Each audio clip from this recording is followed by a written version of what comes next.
Yo, you dude is smiling. We live, bro. Like we literally live. The What script up? is in the way. Yo, the script What is up, throwing. world? The script is Huh? throwing. World? Oh, we live? Yeah, we live, We nigga. alive. It We live. said We broadcast. barely made the live. It said broadcast went live. Oh, okay. God dang. First of all, shout out to my shirt, Merv. So yo, fellas, how you doing tonight? Nigga, that shirt don't mean nothing to me. I don't have a fucking wife. So what the fuck that shirt mean to me? Hey, Merv. What? It's not our fault that your relationship with Crass and Burn, man. Let's not start not off like this, man. Let's have happy thoughts. Happy I got thoughts. on my Wakanda shirt. Hugs, Sean man. got on his damn his wife is dope shirt. Mark on his fucking phone. So let's just do our thing, man. Yo, hugs. Hugs, man. What? Air hugs. Man, hugs, man. Yeah. Nigga, Yo. this ain't Mark. Yo, I like, Mark, man. can you hear Shit. us, Mark? Can you hear us, Mark? Yeah, but I'm like, I can't do it with the earphones. I gotta get some new Johns. Like them shits wasn't working. You sound fine though. Yeah, you sound good. You sound fine. All right, cool. Yo, you sound 10 times better than Merv, man. Merv is fucked up. He always will be. But anyway, that's neither here nor there. Yeah, we expect that. You know, man, shit. I'm over here chilling, man. You know what I mean? I couldn't believe it was 60 degrees today, man. It felt good to see the city, you know what I mean, back in effect. So I was happy with that. People was barbecuing. The four-wheelers was out. The dirt bikes was out. City was live. I was with it the whole day. Yeah, that's how I was. Man. What's up? No one was really barbecuing when I feel good outside. So that's a good thing. I can't wait the spring kick back in, man. I swear I cannot. Yo, I love to get fly in the winter. I love to wear my hoodies and my coats, my jackets and sweatsuits. But man, I'm ready for the spring to kick back in, man. I'm ready for it to happen. So, yo, hopefully we can get some more good weather the rest of this week and going into next week, man. I know, Mark, you guys can definitely benefit from some better weather. Hell yeah, you know what I'm saying? I was like, man, we need it. Yeah, absolutely. Yo, Merv, how you doing out there, homie? What? How you doing? Oh my goodness, how you doing out there? Yo, listen here. I went to the damn liquor store, right? And I don't know what the fuck this is, but it's like a oak red. It's some kind of. It's like hold up. Oh, It's a oak barrel. Inside red. It's a dark liquor. It's an oak barrel. It's from Canada. Oh, it's whiskey. So it's whiskey, right? It's oak barrel whiskey from Canada, and it's supposed to be real good. It got like vanilla, mango flavor kind of shit. Can y'all see this shit? yeah. Right, so I'm about to. I just bought this motherfucker out the bottle, right? So how that look?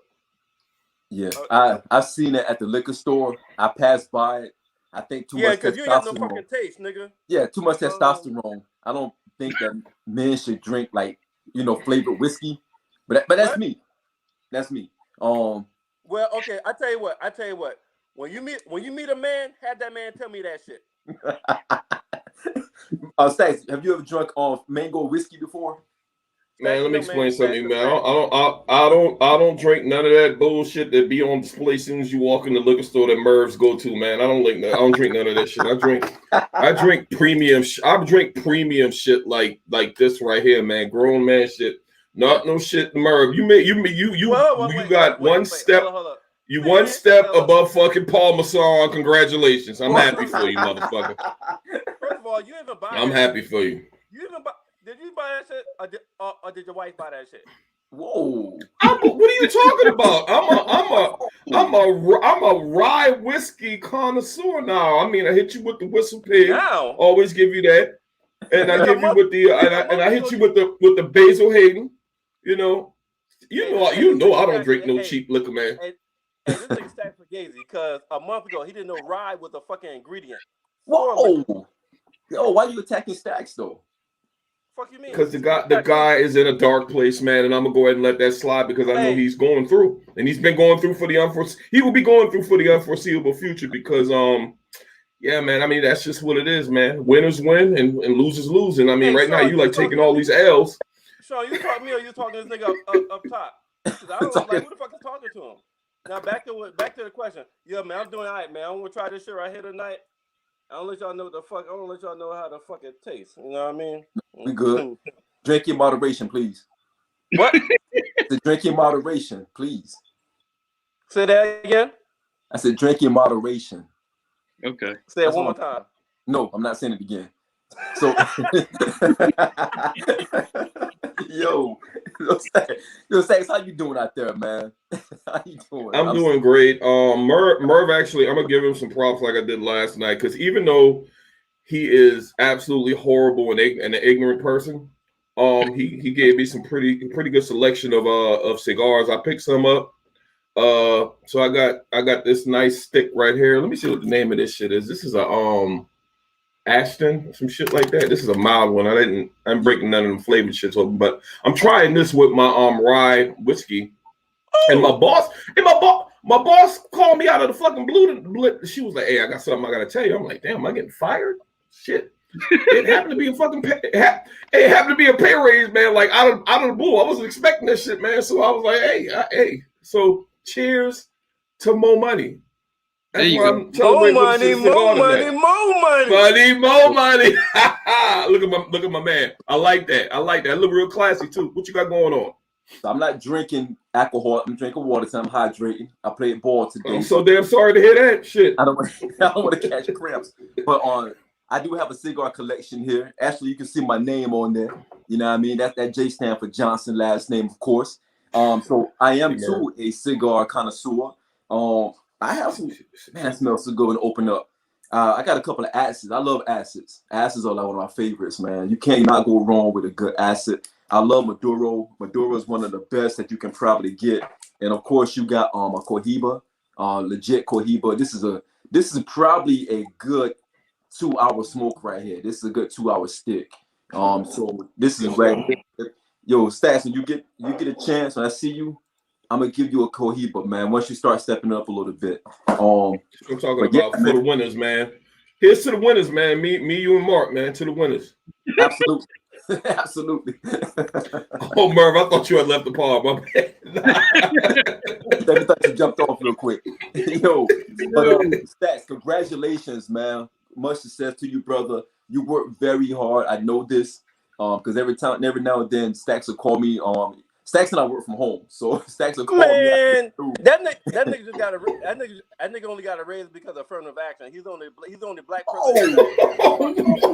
Oh my God! Hey, yo, this what we doing tonight? Really? See this? This is Black History Month. This is why we can't go forward, because you always got Negroes like you that's holding us back. And then got a Black History Month raise because he's the only black person in the department. Hey, oh my God. Merv, boy, hey, you know what, Merv? I'll take it too. I'll fucking take it. Boy, say in the diner, show more love. Show more love. Yo, yeah, show more love. Exactly. Yeah, absolutely. So so we gotta actually, man, we got some stuff we're gonna get into tonight, man. We got some ladies backstage that's gonna hop on and really spar with us a little bit. You know, Stacks and I, we're gonna do our 1-2 dance and everything. So everybody gonna get a chance to really get in. But before we get to all of that, I want to give a shout out to everyone who's watching tonight. Shout out to Facebook Live. Shout out to YouTube. Shout out to Blackjack TV channel 199, Zingo TV, I-95 Radio, Mile High Radio. Shout out to all the family. Shout out to everybody out there. Again, really, I want to give a shout out to everybody who's actually on the guys' page. The page is popping all day today.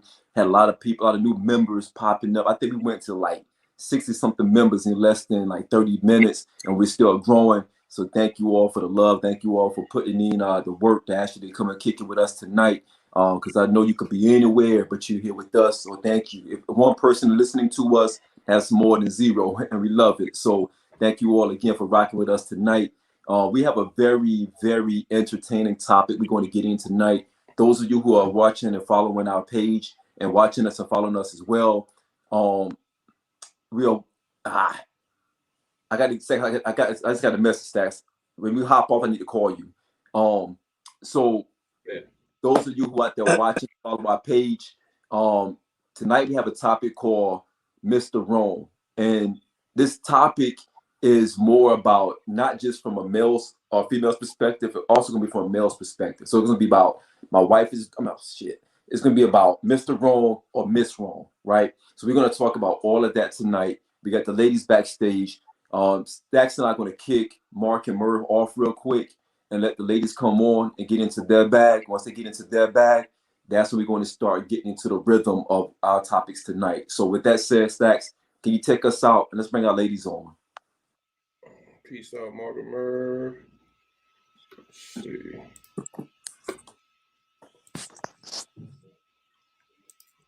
Becca having some. Oh, she's there. Never mind. Yeah. Hey, ladies. Hey. How y'all doing? How y'all doing tonight? So, good evening, everyone. Yes, sir. Yes, sir. I want to give a shout out to the ladies tonight because they're really going to get into their bag. I want to just introduce all the ladies, but I want them to do their own introduction because I can't do no favor for that. So I want to start at the top because we do have a guest tonight. So I don't want to mispronounce your name. Is it Kai? You got it. Kai, where you coming out of? Coming out of Jersey, right? You got it. I'm from Jersey, born and raised. New Jerusalem. So welcome to the show. Thank you for hopping on tonight. We heard so many great things about you. So we hope you can live up to the hype. You know what I mean? So tonight is going to be a time for you to spar with some of our guys out here about this topic. So please do not hold anything back. I want you to go all in, all right? So so good luck tonight, all right? Thank you. And I promise I'll do my best. Absolutely. I want you to go in. So I want you to, especially for Merv, you'll know who he is. When I say the name Merv, he looks like a Merv. So when you see him, you would know. Yeah. Put it as a target on his back tonight, all right? If you look up scumbag in a dictionary, you see a picture of him with a cheap bottle of liquor. Wow. Horrible. Yo, okay. And shout out to Becca as well. Becca is back with us.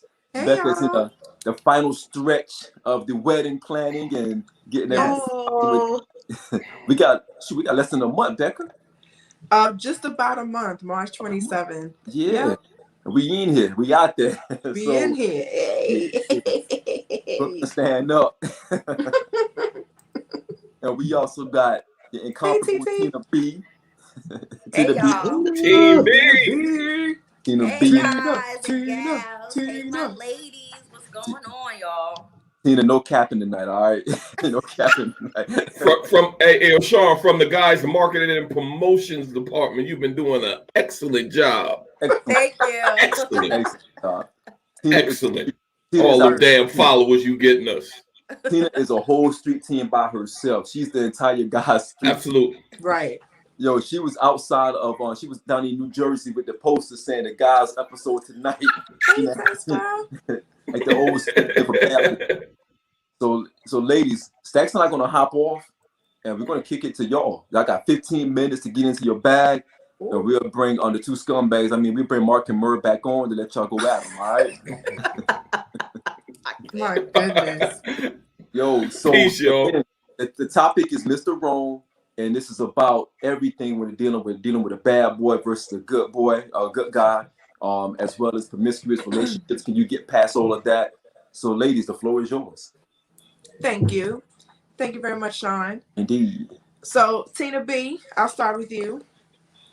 I know you don't like the spotlight, but here it goes. So, this particular topic was important to discuss. And this is falling off of the heels of what seems to have been the hot topic for weeks now. Really, I want to say months, even years, since the very beginning of their union.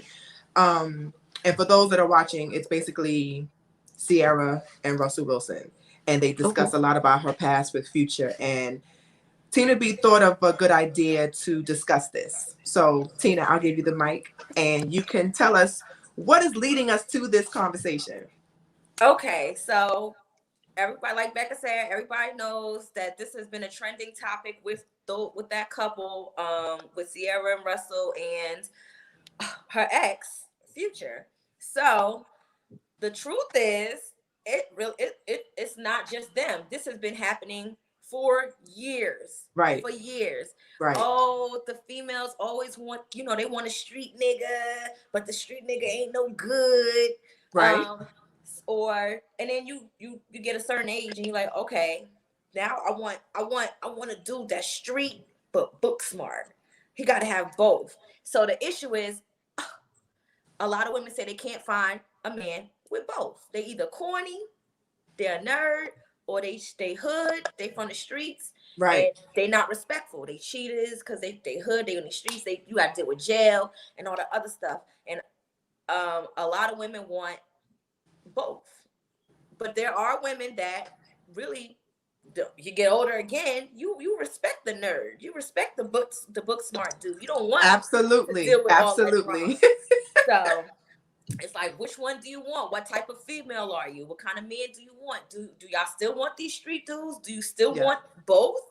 Right. Because in 2021, we've seen enough years go by where we realized, what is the benefit of being with a bad guy, right? What is the benefit of being with a bad boy who has a lot of street presence, who has a name in these streets, right? He got a name in these streets.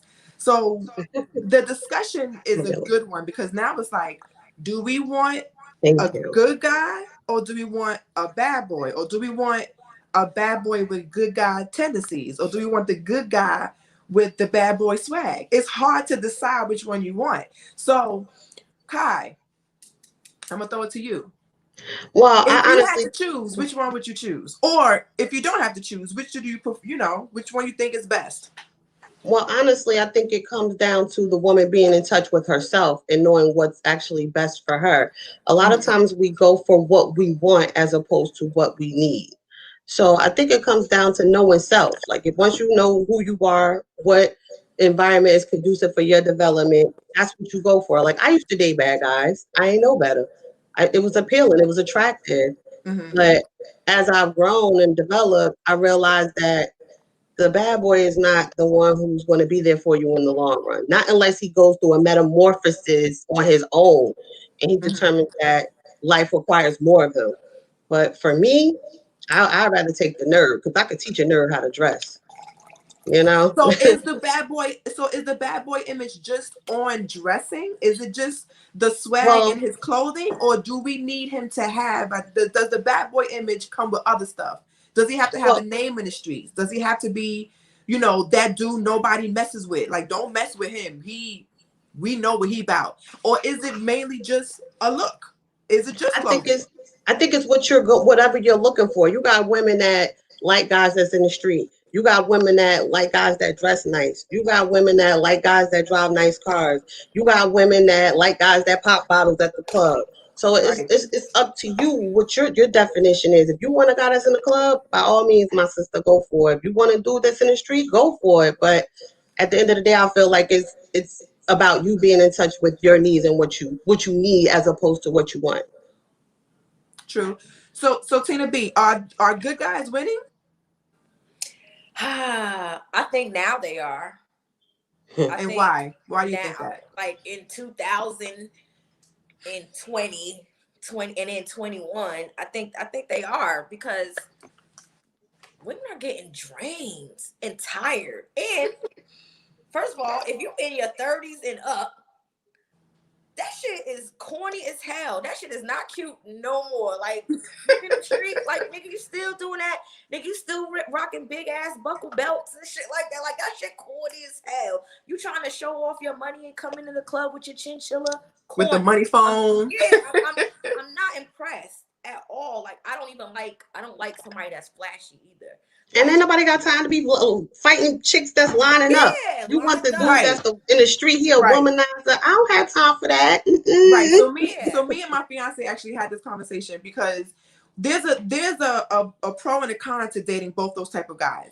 When you're dating a bad boy, you know that in these streets, your man got a name. So you can be like, oh yeah, my man is such and such. And they be like, all right, don't mess with her, because that's such and such homegirl, that's wifey material, that's wifey, so don't rock with her like that, right? Don't play with her. You keep on moving. So there's a thing where a woman feels protected in that type of situation, where whatever goes down, I know my man gonna handle it. I ain't gotta do nothing, right? But then the good guy is going to take care of other things. Your household gonna be straight. Your kids may be raised right. You're not gonna Your really spirit. have your spirit, because that bad boy will come with some baggage, right? That good guy may not come with that baggage, but you may not feel like he's protecting you, or you may not feel like he don't have any street sense. So it's a double-edged sword. But like you said, and on one of the comments, VZ also mentioned that sometimes the problem is you don't know how multifaceted your partner is. So you don't know that sometimes you could have that street dude that may come in and he may have the image of a street dude. He got the Timbs out from Brooklyn, so rocking the Timbs or the Uptowns. He got the hat, the Yankee fitted. But then when you get home, he's all lovey-dovey and affectionate and takes care of you, and your soul is right, your spirit is good. But then you might have the dude that's rocking the khakis and the loafers and is an abuser. And everybody's like, oh, you got such a good guy. But at home, he's abusive. Mm-hmm. So you don't know what you're really dealing with. So it depends. And I do agree sometimes that where you are in your life will determine if you want that bad boy or if you want that good guy. Because some people have dated only bad boys and never had to worry about certain things. And they feel like the good guy is corny, which is why Russell got so much heat for showing his wife love, which is it boggles my mind how a man showing his woman love openly is a problem for people. It was it was all over Al Gore's rhythms. The internet was going crazy, like, oh, I can't believe he showed his wife love on Instagram. It was like, ain't that what he's supposed to do? Like, maybe because your father ain't never loved your mother, you don't know what that looks like. No, but that's very true. That's a part of the person's development. If you never see, like, I had a rough patch in my life throughout my development. I didn't grow up with a male in a household. I grew up in a household with strong women. So when I got older, I didn't even know how to pick a man. So I was going out here like, oh, he cute, he dressed nice, he That's got a job. whole nother podcast right there, because that really does matter. I had no idea.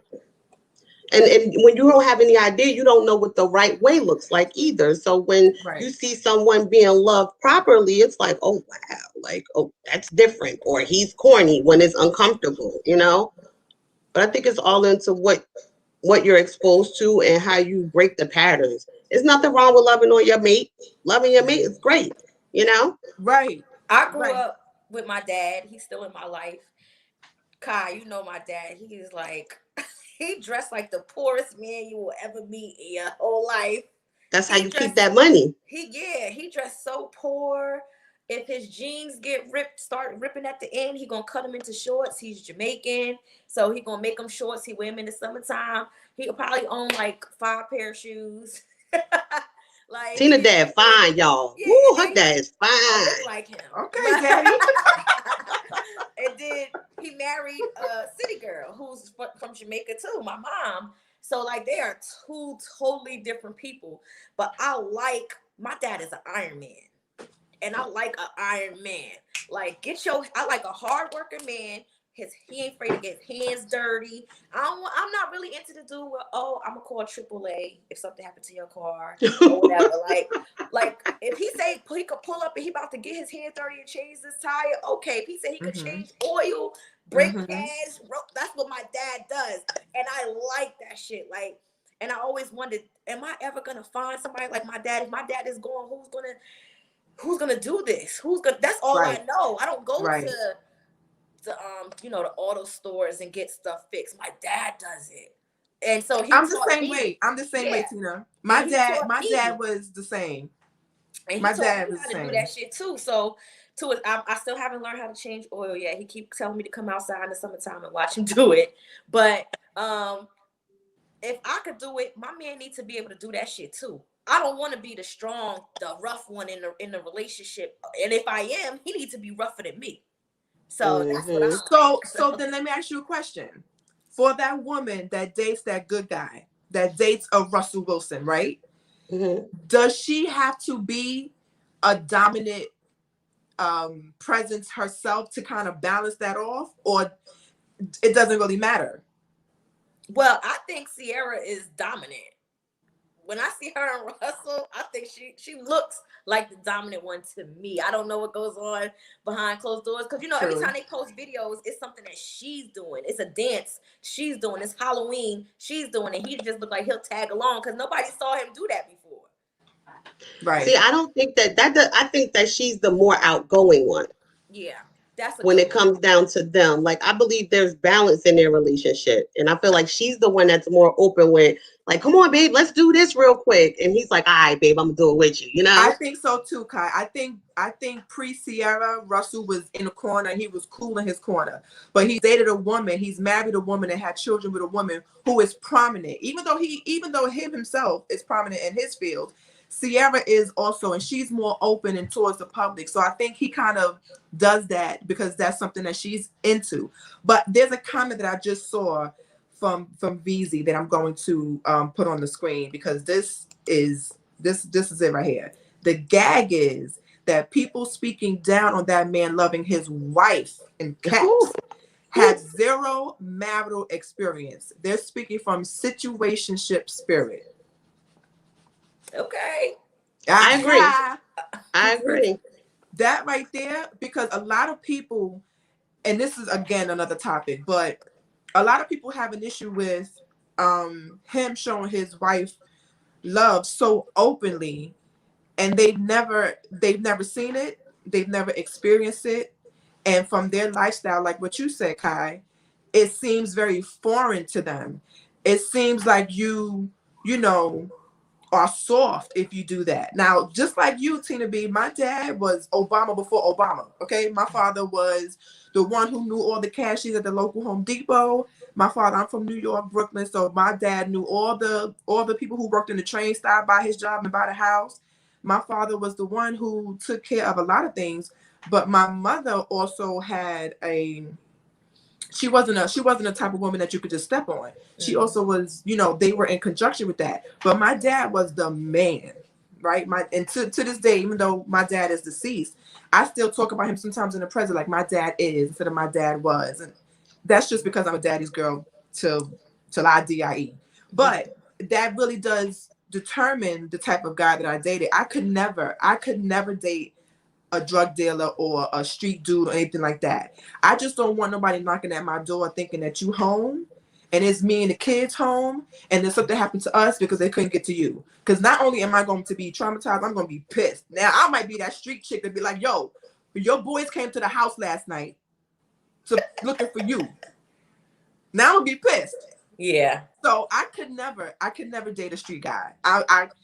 Corny to me is what is my norm, if that makes sense. Mm-hmm. Like what people have deemed corny, I see as normal because I seen my dad love my mom even while he was dying of cancer. So it's nothing that, excuse my language, the job niggas could complain about if you ain't dying of cancer and still loving your lady. You have no complaints. You can't say nothing. Yeah. That's my view of love. My dad was taking his last breath. He was on his way to see God. And it was no wavering in his love for my mom. That's what's up. So unless you die of cancer, you got no excuse to me in my book. So I could never date a street dude just because of that. I would just be bored because I'm not a street chick. So I'm not going to the club with you. I'll bust some guns with you, but that's another topic.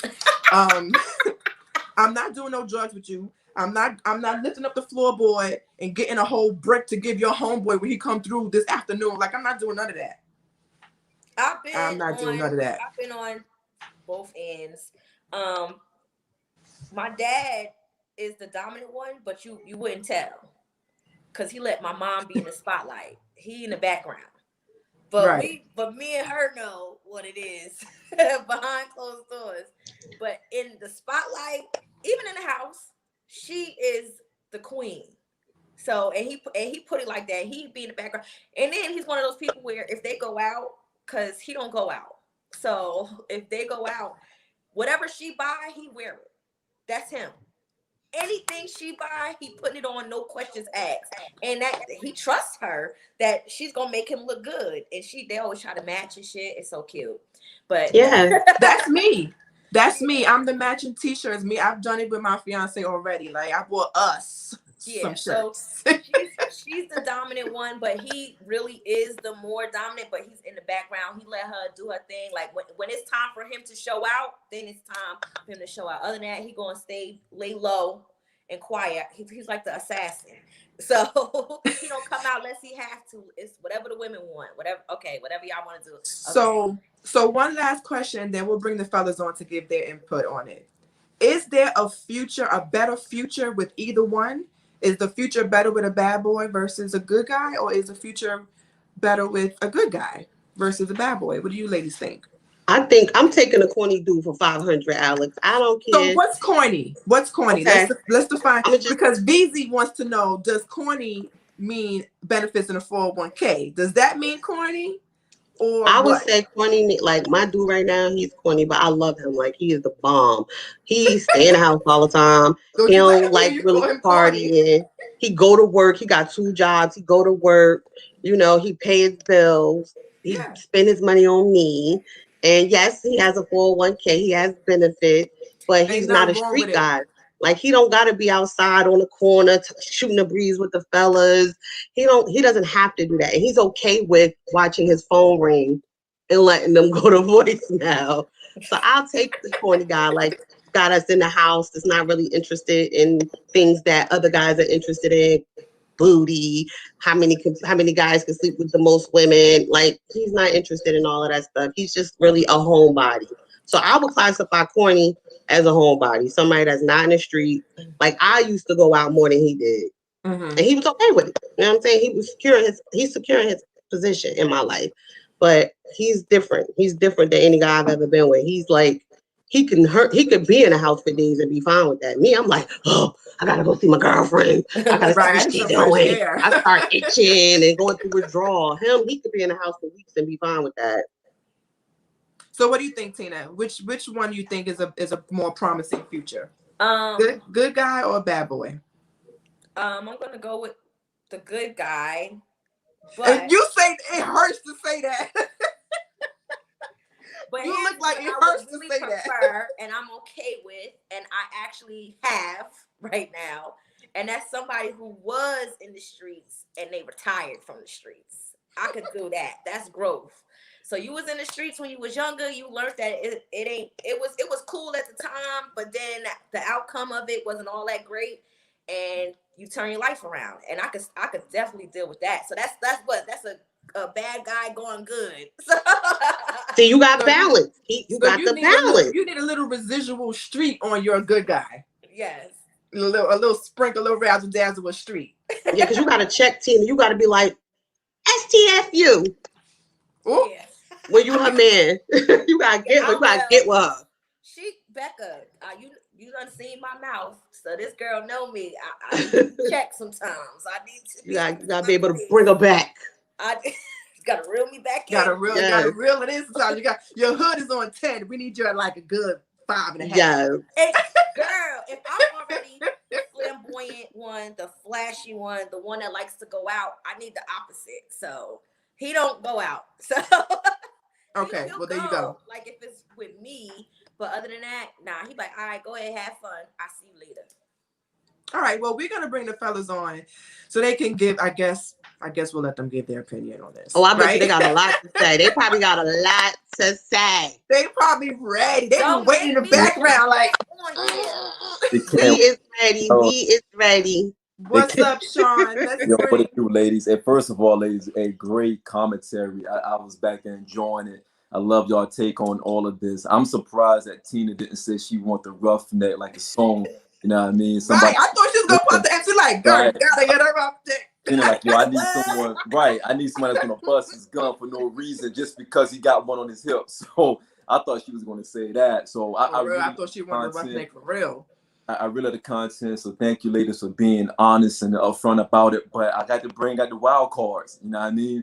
We got 2 wild cards back there, and I don't think that's going to come on the back end of it, because that's not to keep everything clean. Because these 2 wild cards, there's no telling what these guys are going to say. So for everyone who out there watching, I want to apologize in advance. Anything that Mark or Merv said, it does not represent myself or Stacks, because we are gentlemen. And we do not represent us at all. So without further ado, disclaimer.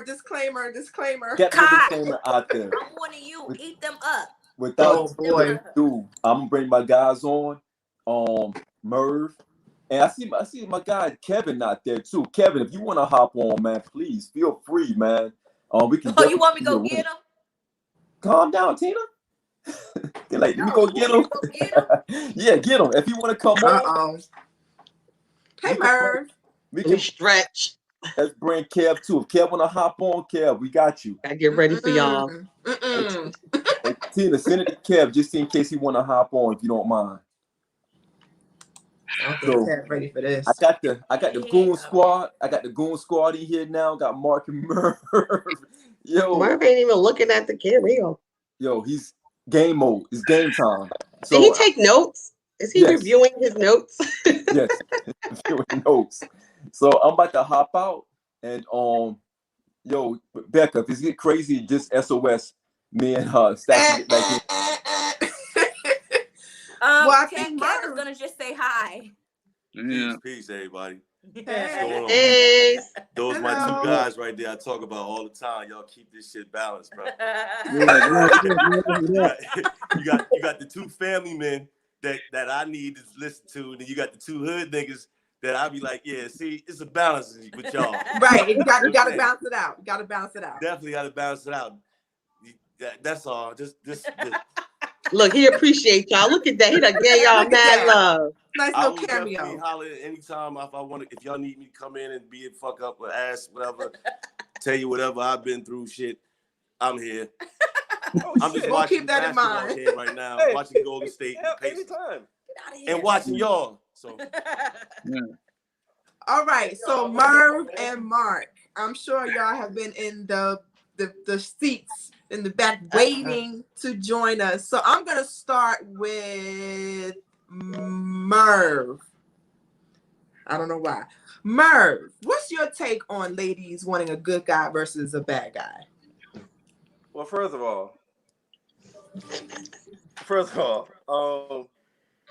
yeah, I feel like Tina was straight line talking about she wanted a goddamn good nerd or whatever the fuck she said. I was expecting the same thing. I thought she wanted a damn straight roughneck that just got out of prison, got like 1,000 tattoos, neck tattooed up. So first of all, you ain't gonna be coming for my friend like that. That's false. First of all, that's your friend. So of course you're gonna offend her. And second of all, you knew. So girl, you gotta get this nigga. Hey, what new mean? Mercy. What new mean? Hey, first of all, fresh. First of all, me and Kev is tatted. We both tatted, and he's still a good guy. What you saying? All right, cool beans. But hey, listen, y'all. Before I start talking, there's some good shit. Hold on, listen. Hold up. I heard your man say he don't drink flavored whiskey. Oh. No, that's not a man. All right, Merv, what's your take on this topic? Listen. Right. Y'all talking from just y'all's perspective. When we talk about topics, we talk about fucking. It's okay to bring up your perspective, and then after that, we need to talk about the fucking masses, because females say they want the good guy, but that's bullshit. They want a guy that's they either want a bad boy, they want some kind of hood in them. The closest to a good guy they want a corporate thug. And there was a meme on Facebook that said females don't want Russell Wilson. They want Future to treat them like Russell Wilson. So y'all saying the good political shit. I want the nerd. I want the good guy. I don't believe you. You need more people. This is not a Jay-Z record, okay? It is nothing wrong with keeping it real with yourself.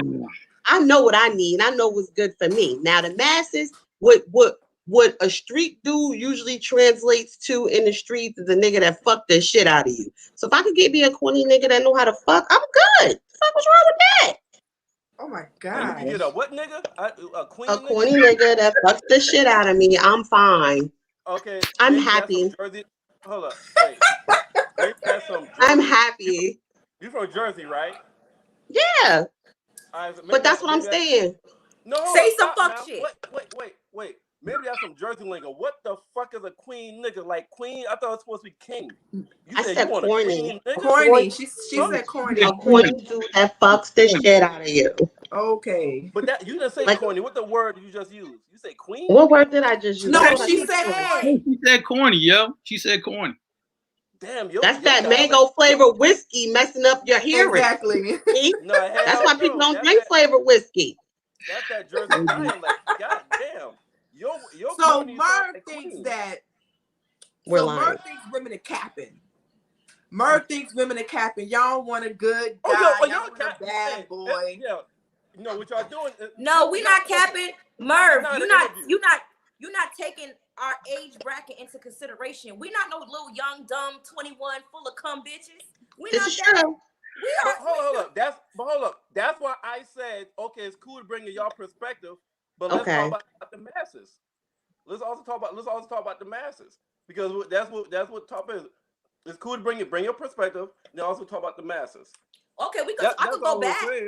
I did speak on my experience now as being the age that I am, 37.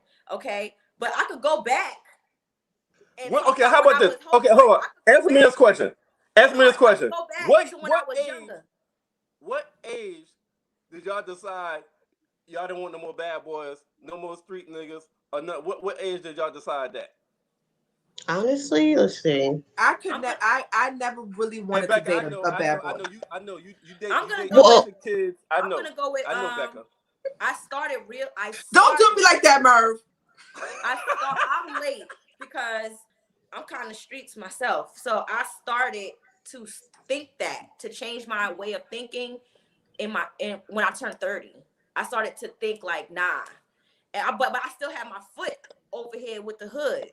I still have my foot in there. But there was a part of me that was bothering me like, nah, like I don't think I could do this, or this is annoying, or I'm stressed out, or I keep crying and I'm going through too much heartache and pain. Right. Like, Kai, you know the shit. Kai know the Girl, shit. don't Let me tell you something. I'm not gonna go into detail, but there was a time where I dated a street nigga and I lost.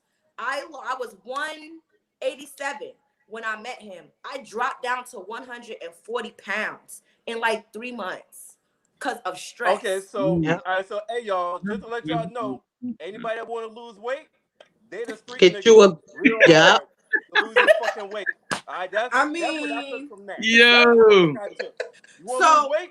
They the fucking street nigga. Hold up, Kyle, what's your age? What's your age? Okay, so I didn't.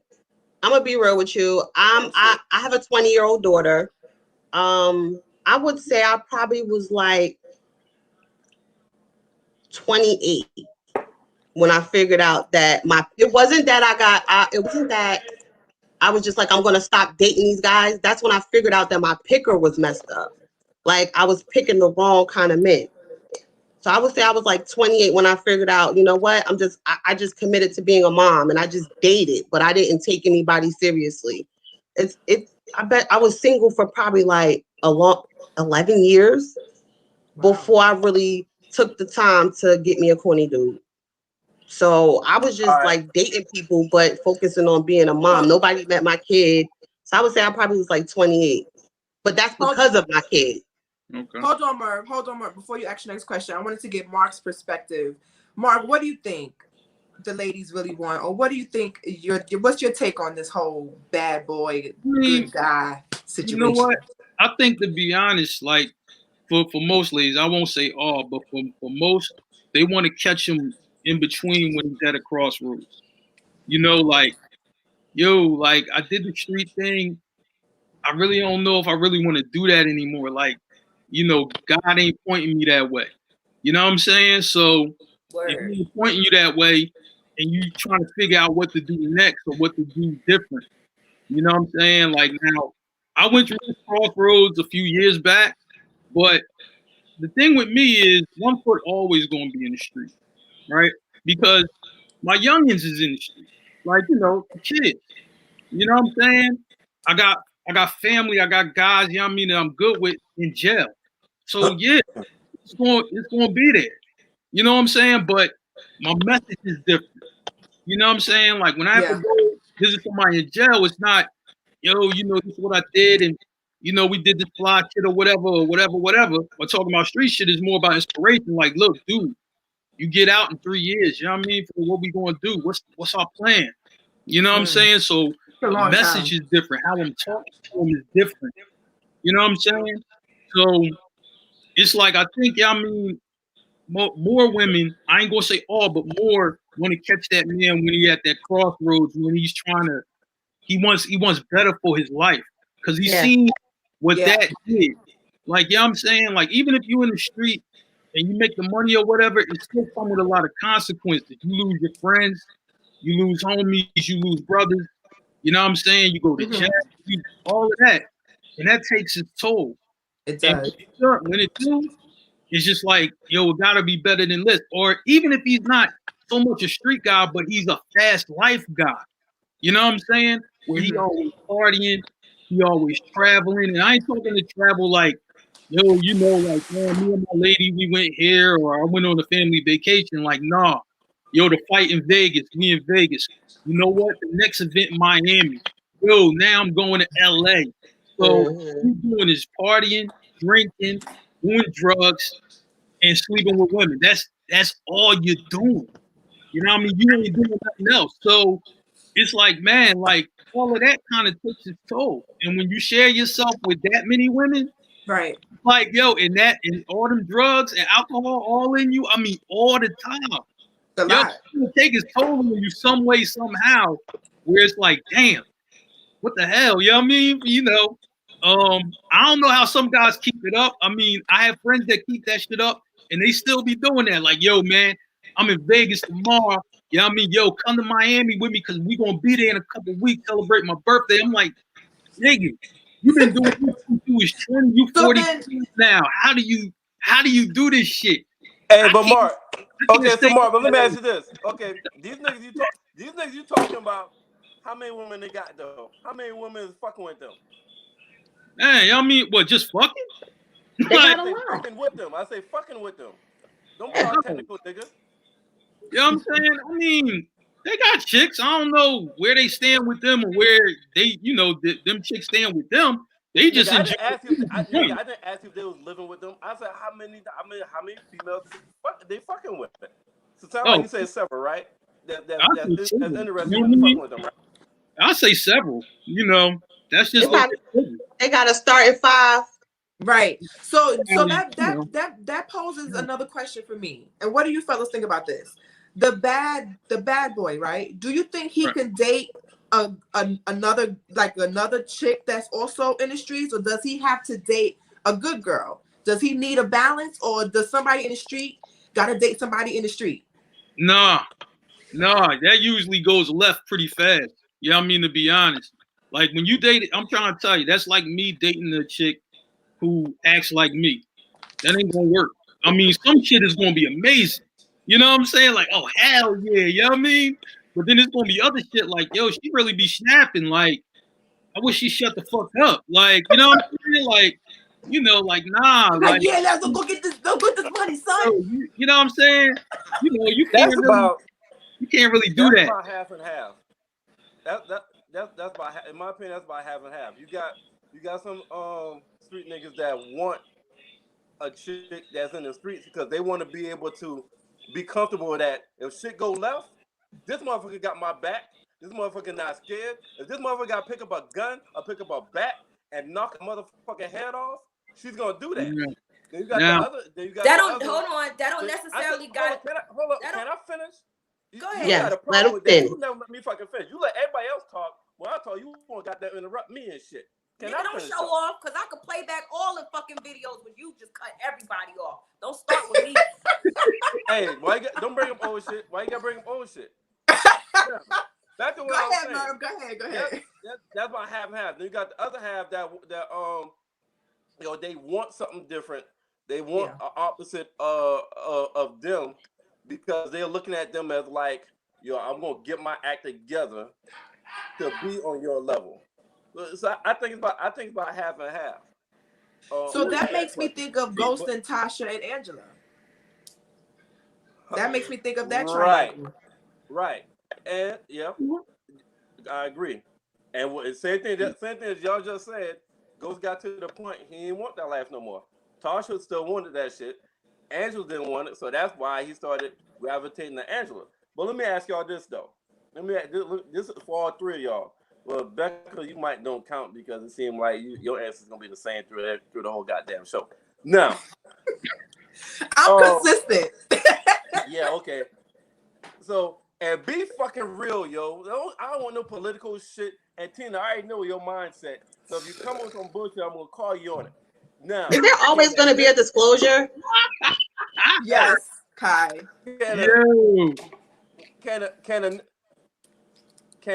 Okay, hold up. Before I ask that question, when you say the word nice, is that a good? You like, yo, that nigga nice? Is that a good thing or bad thing? As in what context though? Like what context do you mean? Pretty much. Like, yeah. Huh? What, nice guy? The word. Because when I think of nice, I be like, yo, my name. Yo, he fly. He nice. Yeah. Right. No, not that you gotta explain. Like a nice guy. Like, you got a homegirl. Like, so what you think about homeboy? You went, maybe you was chilling with him. He hollered at you. Y'all went out. Like, so how was it? It was nice.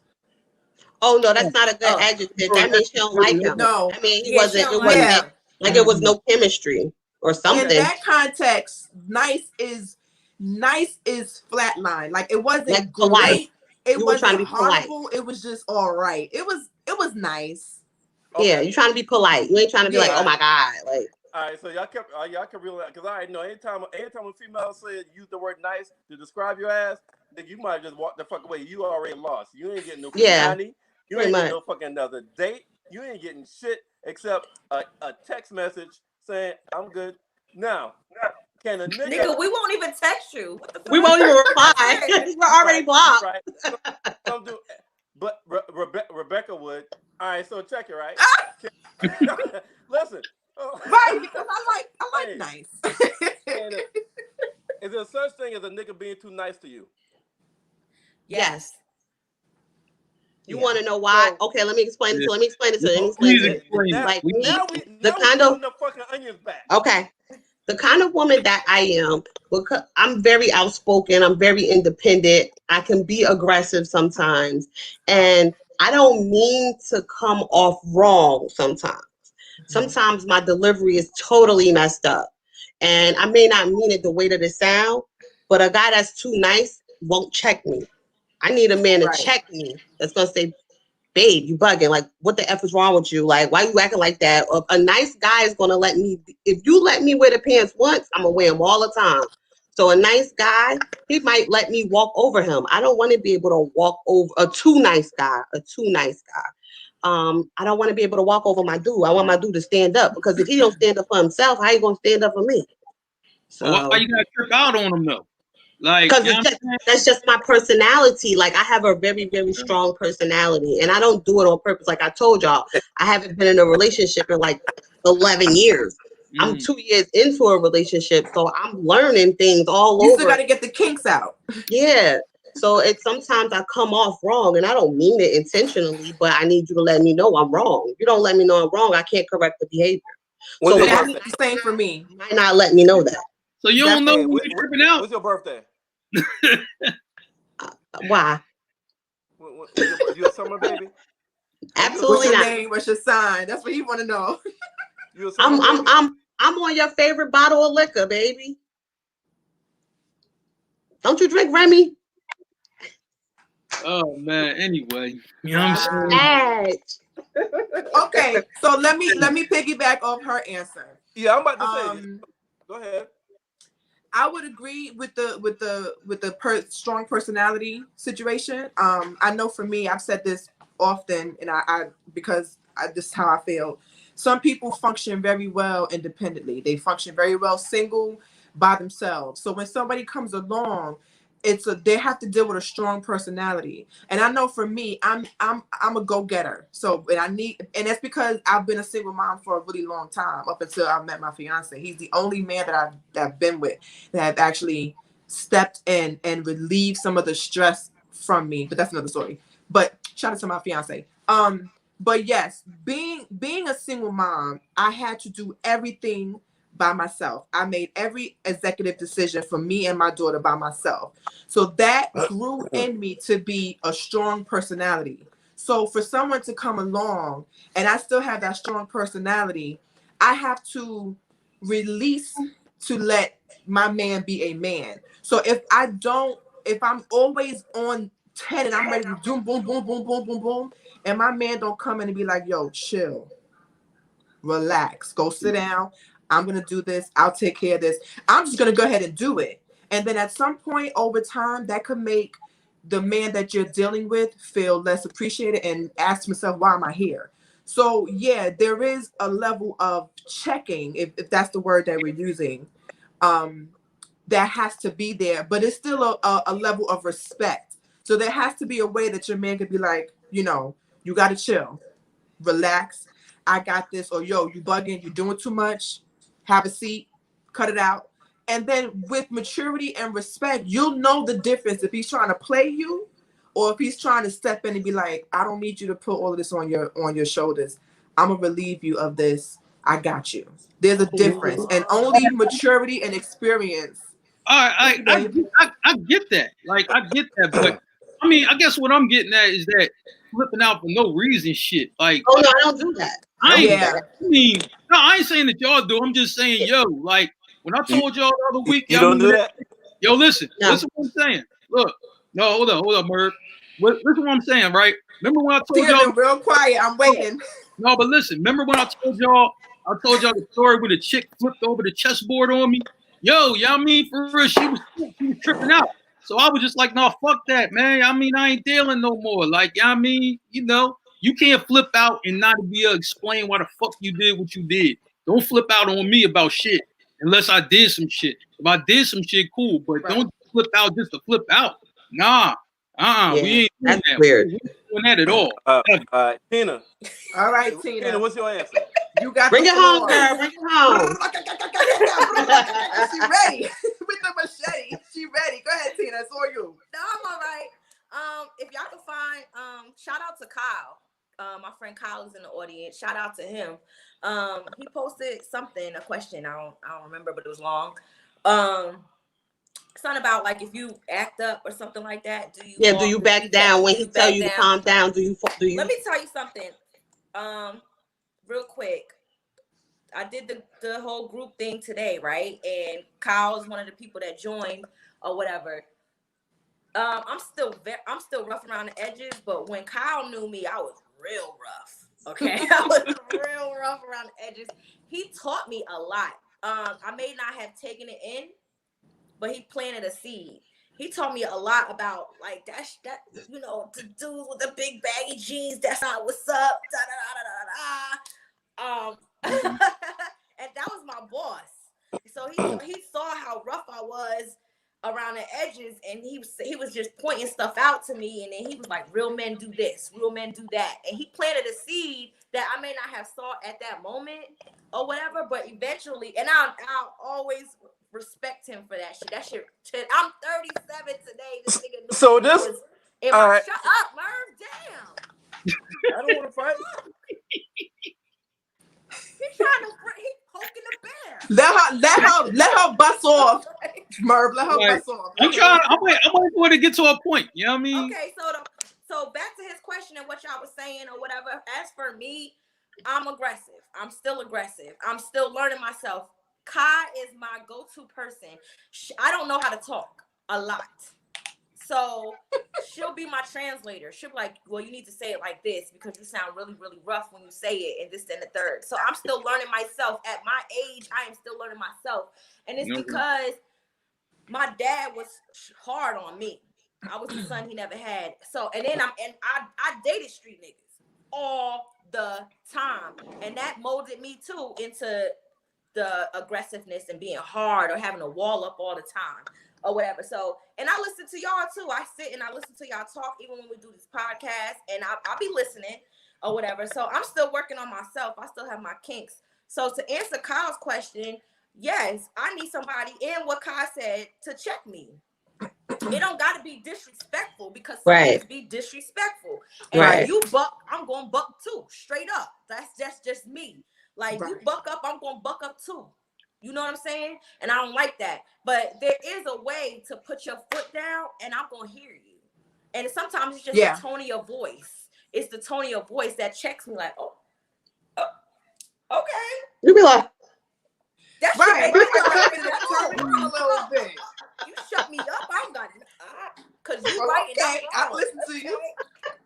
Church finger. But I think Tina, a lot of that also comes from us understanding their intent. If their actual intent is to not disrespect us, and we know that's where they're coming from, what they say, we hear it differently. I forgot what I was listening to or watching. It might have been Charlemagne that said this. Healed people, when you've healed, you listen differently. So, hey, what's up? Look at him with his cigar, ready. No, keep focused. You listen differently. So there's things that somebody may say that's coming from a place where you haven't healed from, and you could be like, I know Becca, you ain't trying to play me. Stacks, don't come with this motherfucker like you some motherfucking black Don Corleone Godfather. You sound like a hater. When's your birthday? Are Hey, you a man, Libra? Merv, you messed it up because I was just enjoying everything. Stacks, Becca was talking. Your cousin was talking. Becca, go ahead, Beck.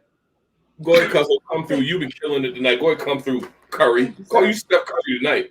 So there's a level where if you listening with the wrong understanding, it's gonna sound like he's trying to play you. Like, yo, I got it. You're gonna take that as, I don't care if you got it, I got it too. I don't need you. But if you listening from a different place, when he says, yo, I got it, that means you don't have to worry about it. I got it.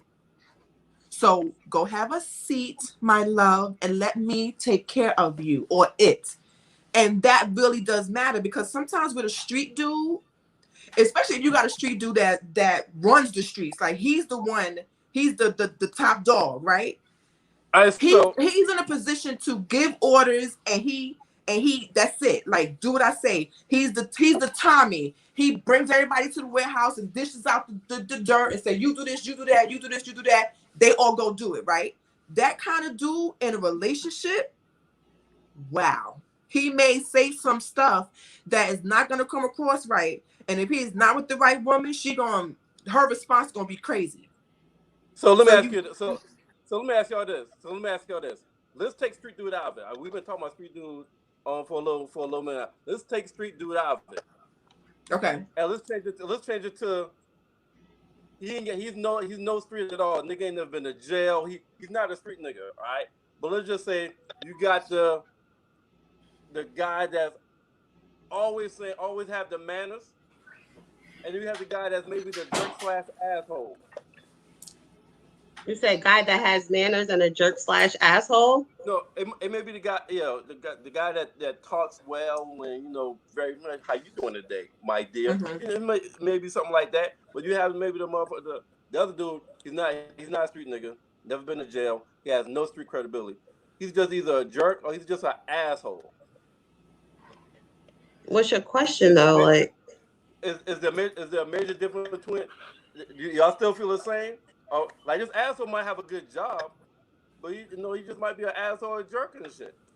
Yeah, no. See, I'm not looking to come up off my meat. Like, I ain't trying to come up. So, like, him having a good job is a requirement because I'm gonna have a good job. But at the end of the day, I'm not picking a jerk. But I wasn't talking about. I was just saying he's not a street dude. I was just saying that was only saying he's not a street dude. So they're the same, except but he's a jerk.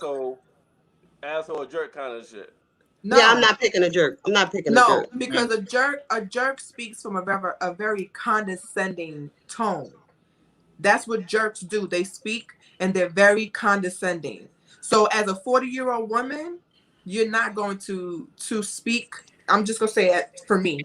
You can't come to me condescending like that. If you're just jerk and jerkism is your normal activity, nah, we're not, because I'm going to respond. I'm going to tell you, because I've learned in my life to speak up for myself and to honor myself. So if you keep talking jerkily, and that's the word I just made up. If you keep talking like a jerk to me, I'm going to make sure that you never do that again. You can feel how you want to feel. You can think how you want to think. But when you speak to me, there's going to have to be some level of respect, even if you are disagreeing with me. If you are a jerk, go date a chick that likes jerks. Tell him, Kevin. I'm not a jerk. Yeah, like I'm not picking a jerk either, Becca. Nah. I'm not dealing with your jerks.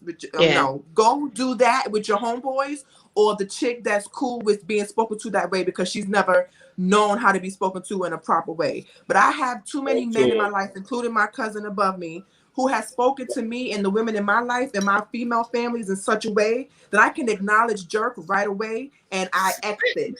Yeah, they won't even make it past the preliminary period. My father never spoke to my mother that way. My father never spoke to my mother that way. My male friends never spoke to me that way. My fiance will never speak to me that way, and I'm saying will never because I know him. I will not just take any type of jerk behavior just because. I love and honor myself way too much. Yep. All right, cool. All right, so well said, Becca. Well said. All right, so bet we passed that. We done talk about the street nigga, the asshole jerk, the nice guy, the corporate thug. We done talk about all that shit, right? Right. So, can y'all date this? Here's what to do if you got 125 women that he fucked. Whoa. Well, how about well, now we're talking about body count. I will start there, and let me. This is a conversation that I see people speak about all the time, and I'm a Libra, so I weigh the pros and cons. What you did prior to meeting me, unless it's going to severely be detrimental to me, I don't care. Unless it is something that is that I will not be able to deal with. I don't ask your body count. I don't care what you did the day before you met me. The day before you met, the day before you knew I existed.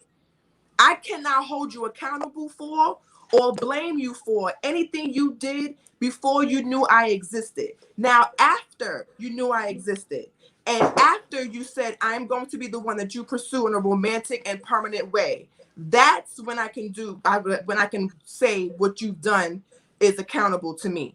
But before you met me, I cannot sit here and say what you did back in 85 was trifling. That's ridiculous. And it's a waste of time. It is a waste of my energy. I have too many things that deserve my energy and that I need peace for, that I cannot waste the minutes that God give me going back and forth with you about some shit you did before you met me. It's stupid. Hey. Some people, I think that shit though. I think that is different for us. I think with females, we're not like Becca said, we're not concerned about body count. Like we don't want to know how many people you've been with. We just want to know if you had an HIV test, if you got any STDs. Like we're not worried about your body count prior to you meeting us. Like I don't care about that. I'm not worried about how many women you've been with. Now, if we together and you still being with women besides myself, then yes, I have a problem with that. But other than that, women don't worry about that. That's a man thing. I'm gonna right, say because if you're dealing with a guy that's attractive, you have to know that the person. Right, you have to know that you're dealing with somebody that is attractive. You have to know that before you, other women thought that they, or even maybe some men, because that is a thing, but we'll talk about that some other time. Somebody else thought that person was attractive too. And if that person had a promiscuous past and they have stopped that since meeting you and has no longer done what they used to do, meeting you has changed that. Do you understand how oppressive, and I use the word oppressive, that is oppressive to go back and forth with your mate about some stuff they did before they met you? You mean to tell me before, Kevin's funny, you mean to tell me before you knew I existed, you did something? And unless it is really like a life-changing thing, if we're talking about just strictly body count, I don't have time to talk to you about my body count, about your body count. I want to know if you've healed.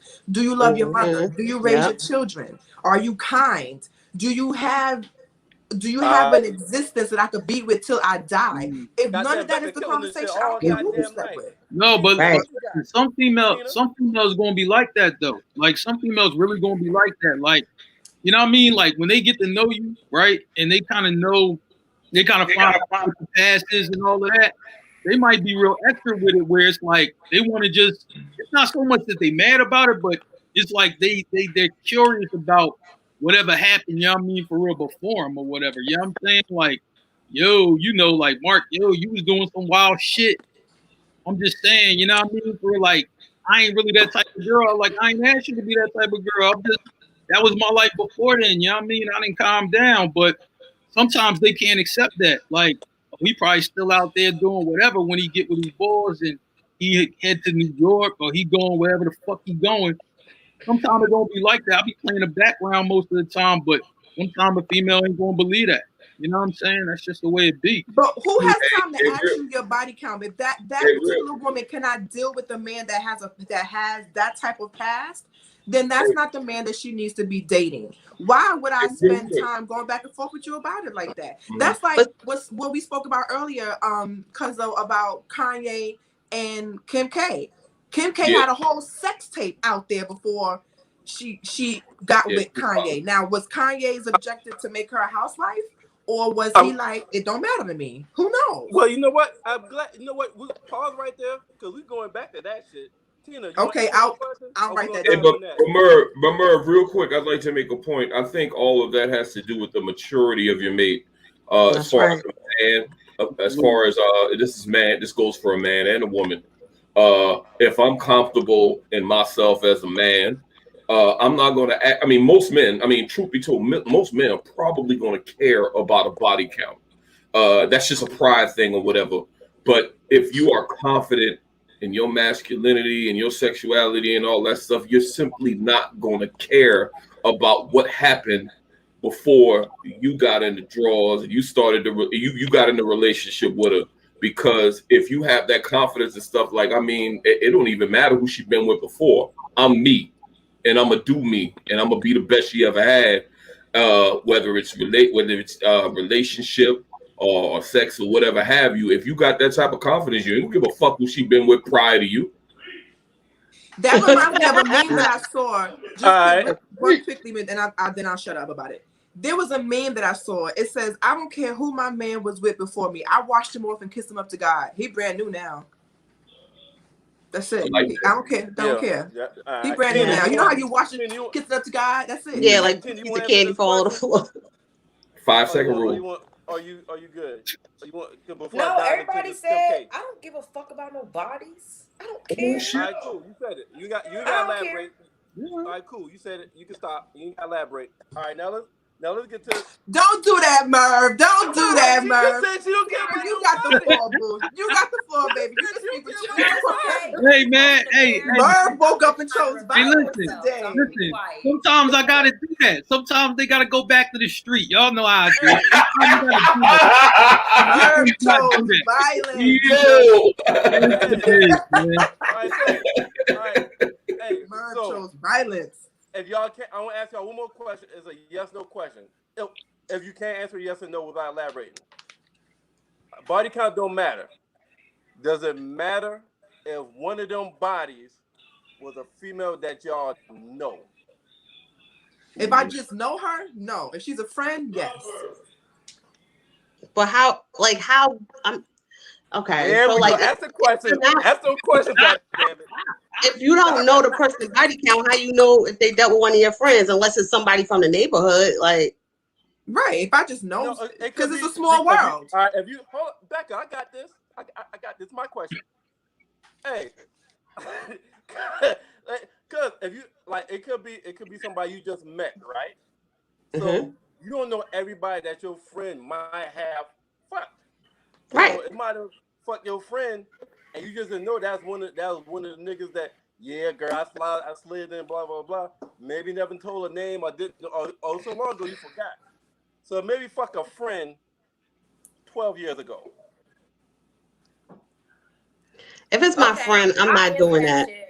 If I'm already invested, I'm gonna feel some kind of way. But if I don't find out like 6-7 months, a year later, I mean, I'm not just gonna walk away from the person or whatever. But if I find out in the beginning, not doing a month or even 2 months in, I'm not fucking with you. That's my friend, bro. That's too recent. Right. All right.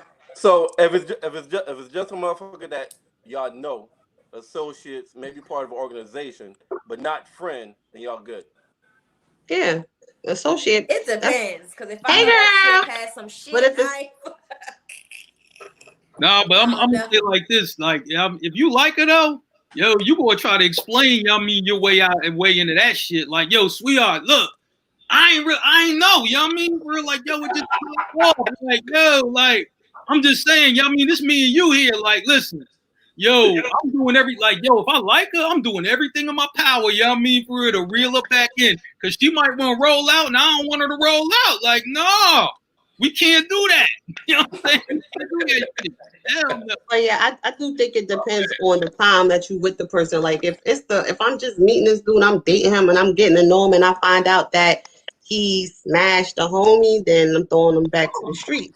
But if it's somebody I'm in a relationship with and it's like it comes out down the line, I'm just have to be like, girl, I took one for the team. Hey, that's real shit though. man. Hey, Yo, that one for the team shit is bullshit. You know what I'm saying? Of course it is. Talking to somebody who took one for the team, like seriously. Oh man. You took that shit too deep. That shit went over your head, Mark. Nah, man, shoot. I mean, she was just doing coke like all night, and then wanted to fuck. Like, never mind. What the fuck are you talking about? I'm just that went all nowhere. Wait, coke? No, took one for the team. No, it was one of them took one for the team type thing. No, wait, what? So then, hey, listen. It's not Mark's fault. Snowfall is on right now, and he's probably thinking about Franklin Saint and the drugs. It's not his fault right now. He's thinking about Snowfall because I don't know the fuck that comment came from. So somebody said, "What if you guys smash already?" That's a good question. So, hey, Kevin. Hey, thanks for that question. Y'all want to answer that? You found out that you already fucked him. That was Kyle. No, Kevin just asked that question. No, that was Kyle. That was Kyle that asked? Yeah. That damn flavored whiskey. Kevin, Yo, crack pipe, peace pipe, same thing. A nigga asked, how about that? No, two different. I'm gonna tell you though. If it's reverse though, it could be a problem. I mean, for us, like, you know what I'm saying, like, I want the ladies to answer. Nah, I'm just saying for us, it could be a problem more than the problem is for the females. That's what I think. No, hey, Mark, I'm gonna bring us in there. I just want them to answer. No, I got you. If I smashed you, let's say I smashed you a month in. Let's say I smashed you 2 weeks in, and I find out I'm keeping it a fucking 100, and I find out you fuck with one of my bitches. I'm not fucking with you, bro. I could cut you the fuck off. I know how to satisfy myself. Wow. Control me. Whoa. I got you, man. That Tina B. Why? She ready with the machete. I don't get dickmatized. There's chicks out here that do, but I don't. Yeah, they get dick. It's called dick poison. Dick poisoning. I like you. I don't get somebody. I don't get dick. I genuinely like you. I think I'm about to head back backstage, because So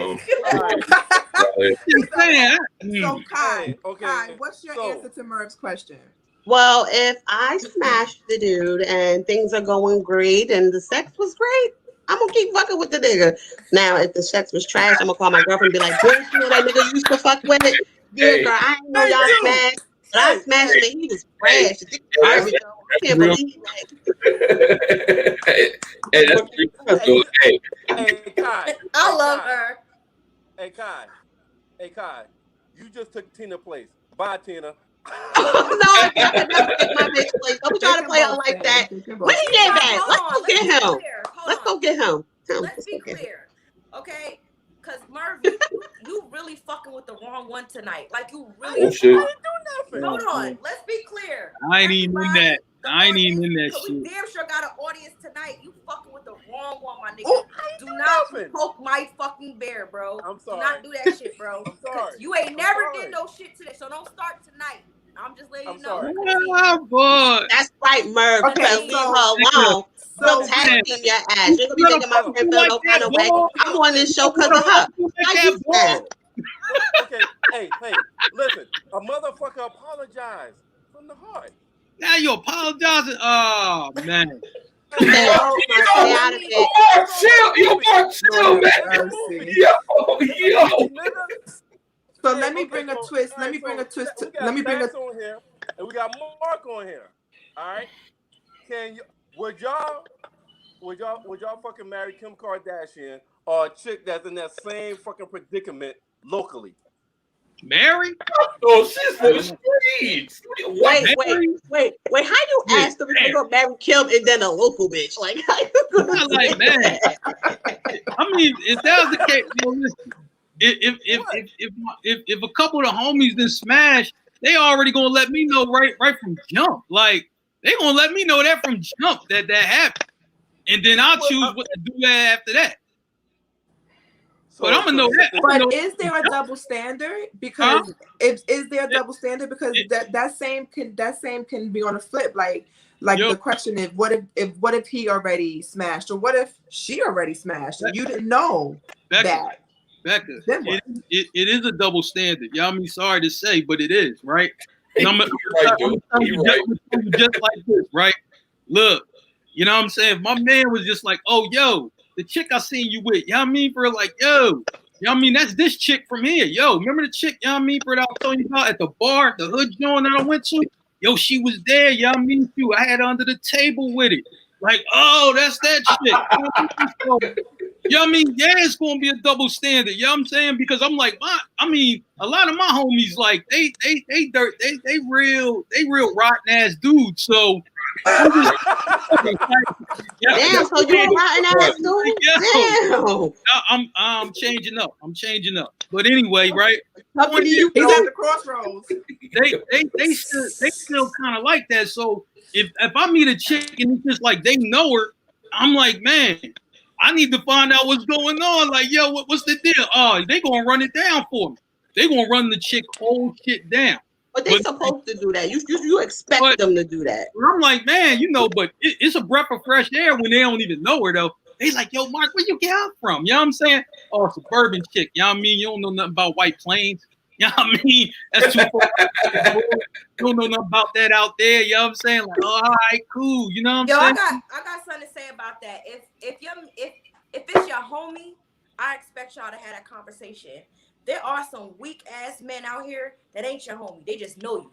They just see you. When y'all see each other in the street, like, what up? Y'all just greet each other. Y'all be in the club, y'all see each other, y'all greet each other. And then they see you walking with a shorty, they be like, yo, I tapped that. You was a fucking clown ass nigga for that shit. Why? You didn't like her, it didn't work out. Y'all probably didn't even get that far. You probably just want to smash. So why are you running your mouth? Because you see her with somebody else. Like, you didn't want her, so you mad?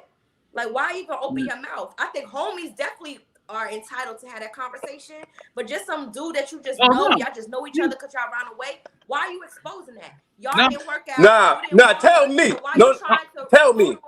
I'm gonna say like this. It depends on new shit.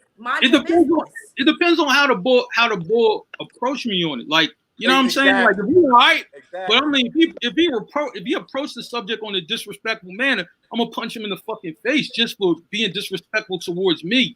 And then be disrespectful towards her. Isn't that kind of borderline disrespectful? A nigga that you ain't really that cool with approaching you about a bitch that you dating. I mean a female. Sorry, y'all. Sorry. If it's a boy don't really know you, he's saying it to be disrespectful. So you have to check him right then and there. Any man that's not your friend that come and tell you he slept with that shorty or he hit that shorty is being disrespectful. No matter but let's keep. He's saying it because he don't want you to do that shit. He mad that he see that. He probably threw away or didn't want him, and now he's trying to be funny. Period. But my question is, because maybe I should have asked the question: would y'all continue to deal with a female if a dude came into you was like, "Yo, homie, I smashed her," or she was on some hoe shit, and with you, she wasn't on no hoe shit. She was respectful. She was ride or die with you. Would that alter your thoughts? I think you still got to run down the story. You still got to run down the story. You still got to do that. That's procedure. You got to run it down on it. You know what I mean? Let me ask you. So then, what would you do? What would you do if you dating this chick? She cool. She ain't this way with you, and then this nigga that you don't really know that you're acquaintances with approaches you about her past with him. What would you do? Would you continue to deal with her? Or would you be worried about protection? We talking about associate, somebody that's not like cool. Yeah, right. Yes, Stacks. Like he approached me in that manner. You know what I mean? Like, yo, I'm slapping the shit out of him because I think it's disrespectful to approach me, period, because we ain't that cool, number one. But number two, though, even if I did that, I'm going to still run the story down, you know what I mean, with, you know, cats that I know and be like, yo, what's the story on the chick? You know what I mean? This, that, and the third. And they going to run it down for me. I'm like, man, you know, I like, especially if she from my city, shit. You know what I mean? For real, everybody know everybody in this motherfucker. Okay, so wait, I'm sorry. Hold on, Marv. Just one quick question. This is all under the umbrella that people talk about who they sleep with. You have to realize there are some people that don't disclose who they sleep with. That's their private business. So let me ask Stacks a question. Stacks, in regards to finding out who such and such has been with, your homeboy or the woman that you're dating, right? What if you're in that situation where they don't discuss who they was with in the past? Like, I'm not telling you who I like dropping names. Like, if y'all remember, Tiana Taylor mentioned that when her and her husband got together, they talked about their past and they dropped names. So I'm gonna get to the other two of you, but I just want to ask Stacks a quick question, and then you guys can chime in. Do you feel like giving to the last question? Okay, hold on a second, Merv. Do you think that is it not only important to say I've been with this many, but to also give the name of the person in that same conversation, or does that matter? It doesn't, or does it matter to you? I think it only matters is if there's going to be a situation in which either party know that a person that they may have had sex with is close or maybe more than an associate to the mate. Other than that, like if a random dude comes up and tell me that, hey, I dealt with her, that's what is he getting out of that? That's a pride thing. He's being disrespectful. I think it's the same thing as far as women. I don't really think it matters. I mean, I don't think it really matters unless it's somebody that's close to you or a friend or a family member or something like that. Other than that, the individual is they're just doing it to clout for clout. To see how you going to react to anything like that. Now, I mean, you got couples they'll share, you know, who they've been with and all that stuff. But at the end of the day, unless it's a family member or a friend, I don't really think it matters. That's just me. Those are irrelevant. Absolutely. So Tina and Kai, if a dude was to ask you, did you sleep with John? Or if he dropped the actual name, would you, and you did or didn't, whatever you know your response would be. If your dude that you was messing with asked you, did you sleep with this one particular person, right? Or if they asked you to drop the names of the people you slept with before them, would you? Well, I'm gonna be real with you. The first part happened to me. My dude came back to me and asked me about somebody, and I kept it funky with him. Like, yeah, you know what I'm saying? So as far as running down a list of names, I ain't doing that. But the first part has happened to me before, and I addressed it. You rather for him to know from you than from anybody else. True. What about you, Tina? Yeah. If you ask me about a person, I'm going to answer you truthfully. I'm not going to sit here and lie or say why you need to worry about that, because I don't want that shit to come back up. Let's just nip this shit in the butt now. You either going to stay or you going to go. Yes, I slept with that nigga. Now what? Whoa. I ain't gonna say it like that, though. Damn, Tina, shit. But basically, yes. I'll explain the story, everything. Hey, y'all remember that? I mean, but respectfully, if you ask me, I'm going to tell you. And if you want to know information, I don't have no problem sharing that with you. Because I never was on no whole shit. So if you want to if I dealt with them, it's because I really like them. Now, if you want to know the story about it, no problem. I don't got shit to hide. I'll tell you. And I'll respect your decision after that. Maybe you might not want to carry on with me anymore. Maybe you do. But what you're not going to do is decide to carry on with me and then keep throwing that person in my face. Mm-hmm. Right. Yeah, that's right. That's exactly. I've been there. I've been there before. That shit. Yeah, that's super corny. So, fellas, So fellas, just to bring the conversation back to the topic, do you consider, and to also tie in what we're talking about now, do you think that having that type of past, whether it be a drug dealer past or a hoe phase or just a promiscuous past for a guy, does that make him a bad boy? Does that make him not the good guy? And how chicks should view him and going into a relationship or even just dating him in general? No, you got whatever the ball at right now. That's how you gotta roll with it. Whatever he did before that is what he did before that. You know what I'm saying? I'm like, now obviously with the street shit, right? I mean, if he was real heavy, like at the top level, and he got out, yeah, you know what I mean? For a motherfucker still to come and fuck with him, you know what I mean, years later over some shit, you know what I mean, for they ain't go right. You know what I'm saying? Like, you know, that shit happens. You know what I'm saying? But I mean, if he dabbled in it, you know what I mean, then it's just like, yo, all right, ain't for me. You know what I'm saying? Where, you know, one shooting is enough. You know what I mean? I'm good, right? Most likely, motherfuckers gonna come back for that motherfucker. You know what I'm saying? But I would say, you know, for that, it's just like, you know, like, all right, that's what he did. That's who he was. It doesn't mean he's that guy now. It just means that's who he was before. You know what I'm saying? I mean, should that be held over his head? Like, this is this type of guy, you know? I never looked at myself as any of that. I just looked at myself as me. You know what I'm saying? I was just like, man, I ain't a bad guy. I just might have done some shit that other people considered wasn't right or whatever, but I still looked at myself as me.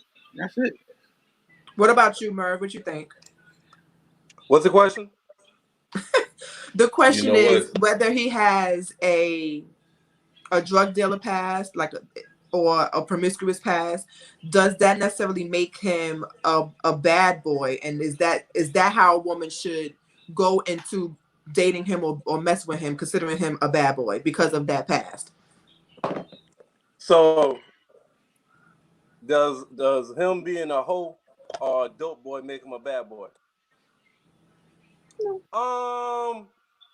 No, not necessarily. You got some dope boys or some niggas that sell drugs that some are product of their situation, and that's the only way that they feel that they could survive or get out their situation is that as soon as they get out, as soon as they have enough money to get out, they trying to get out the hood and trying to damn move away, and they're trying to get legit businesses. So I don't think that automatically makes someone a bad boy. And you know, if you got a large body count, I don't think that automatically make you a bad boy either. I think it's a collective of shit that make you a bad boy, not just one. You just can't like use one quality and be like, yeah, I'm a bad boy off of one fucking quality. You need multiple qualities that make your ass a certified bad boy. Okay, what you think, Stacks? I think it all has to do with growth, because I mean, they said humans are you're supposed to change. You're not supposed to be doing the same shit you was doing 10 years ago. And I say that to say this. So you gonna answer if you were dealing drugs or you were considered a bad boy, like I know a lot of people that were, you know, might not be considered a good person 10 to 15 years ago. It might be on some different shit now. So to me, it has to do with growth. It has to do with where you've been and where you are at right now. So I don't think you could just label somebody off of some shit that they off of their character in the past, because people do change, some for the better, some for the worse. But you know what? I know some motherfuckers that's on the street that treat females better than niggas that's legit. You know what I mean? So I can't. That's why I say I can't just say because you. Even if you sell drugs, it don't automatically make you a bad boy. If you are currently that's a fact. Yeah. At 40 years old, that doesn't automatically make you a bad boy. Because I know some people some fucked up people that have a so-called legit job, everything legit, but character-wise, they got a bunch they're just terrible. Yeah. And I know some people that from the streets that have more moral more principle on how to handle business or treat a motherfucker that's from the streets. But they just like money. And they want to sell drugs just for money, but their overall character and shit is good. I've seen both cases, so I can't just say just because you sell drugs or you do shit in the streets that you are a bad motherfucker. Man, shoot. But I'm gonna say, like, you know a person who rotten. Like, you can tell right off the bat how they are, how they act, how they treat people. You know what I mean? That's a rotten individual. You can tell that shit easily. That don't take long to figure out. You know what I'm saying? It don't. You know what I'm saying? So the bad boy character, does that come from not only actions but how they are as a person? Not only what they do, but how they are as a person. Does that determine whether they're labeled a bad boy? Yeah, I think all above. Yeah, I think all above. I agree. Yeah, it's several traits, in my opinion, that labels you as a bad boy. There's some people, there's some men and some women that are just attracted to toxic relationships, and they are attracted to fucking terrible people. And they and you have them people in Merv. You see where I'm going at with that? You have people that they'll have a knockdown drag out one night, a couple, and the next morning they're eating breakfast like ain't shit happened. It's like some people can't even function unless they in a dysfunctional, in a real fucking toxic environment. And I mean, kudos to them, but that shit ain't normal. It's not normal at all. Yeah, and to normalize those things, because some people be like, well, that's just how we do. Yeah, y'all fucked up. Because that ain't normal. Yeah. That's dysfunctional. Trying to stab somebody ain't normal. It just ain't not at all. I'm glad you finally got that. You know what, Mark? I'm glad you finally know that. Because a couple of weeks ago, I was worried. Yeah, I was worried about that shit. See what I'm talking about? Pod growth. I don't move as fast. So I can't get. I will get stabbed now. So Sean, each one teach one. Did you hear what Mark said? I love it, man. Hey, Merv, we got a breakthrough, man. It's a big moment. Mark and Merv. Mark said stabbing is not normal. Finally, it's growth, man. So Kai, as our guest, before we ask I'm going to ask the two married people a question, but before we do that, as our guest, I'll end it with you with this question. You said that you have not dated in 11 years and you've just gotten back into dating. Going back into dating, how did you make the decision to say I am or I'm not going to date a good guy or a bad guy? It actually kind of just happened. Like, he pursued me, and I wasn't even looking at the situation like that. I wasn't looking at the situation like I'm gonna be with this guy. You know what I'm saying? I'm still looking at it like my daughter at the time when I met him, I'm gonna say she was probably like 15 when I met him. And I was like, I'm still gonna be a mom. I'm just gonna focus on being a mom because I love too hard. I don't have time to be sick and upset, can't eat, can't do nothing, and I still gotta take care of this human being. Right. So it was very unexpected, and I just let love in. Like, I watched what he did, because he's not a talker. He doesn't talk much at all. Like, he doesn't talk unless he has something to add to what you're talking about, or I'm getting on his nerves. But yeah, he's not a talker at all. So I just let love come in, and he was just showing me. He just showed me through his actions what kind of man he was. And then he is the kind of guy that doesn't worry about perspective of others. He thinks for himself. So that was the thing that I really loved about him, because I'm like that. I don't worry about how others view me. As long as my daughter respects and loves me, my mom loves me, my family loves me, I could care less about outsiders. So facts. Talk to him. Yeah, so I just allowed him to come in and show me who he was. And then naturally, the love that he had for me made me love him. So I reciprocated the love that I was receiving. So right now, I'm still in the process, though. I'm still in the process, like, having to take somebody else's feelings into consideration and having to be thoughtful and not careless. So it's still a process, but he's patient. So I'm thankful for that. But I'm doing a good job, I think. Okay, that's good. That's always good to let love in. You don't want to be single forever, right? Yeah. So because it was hard, because I had to break down the defense mechanism. Sorry.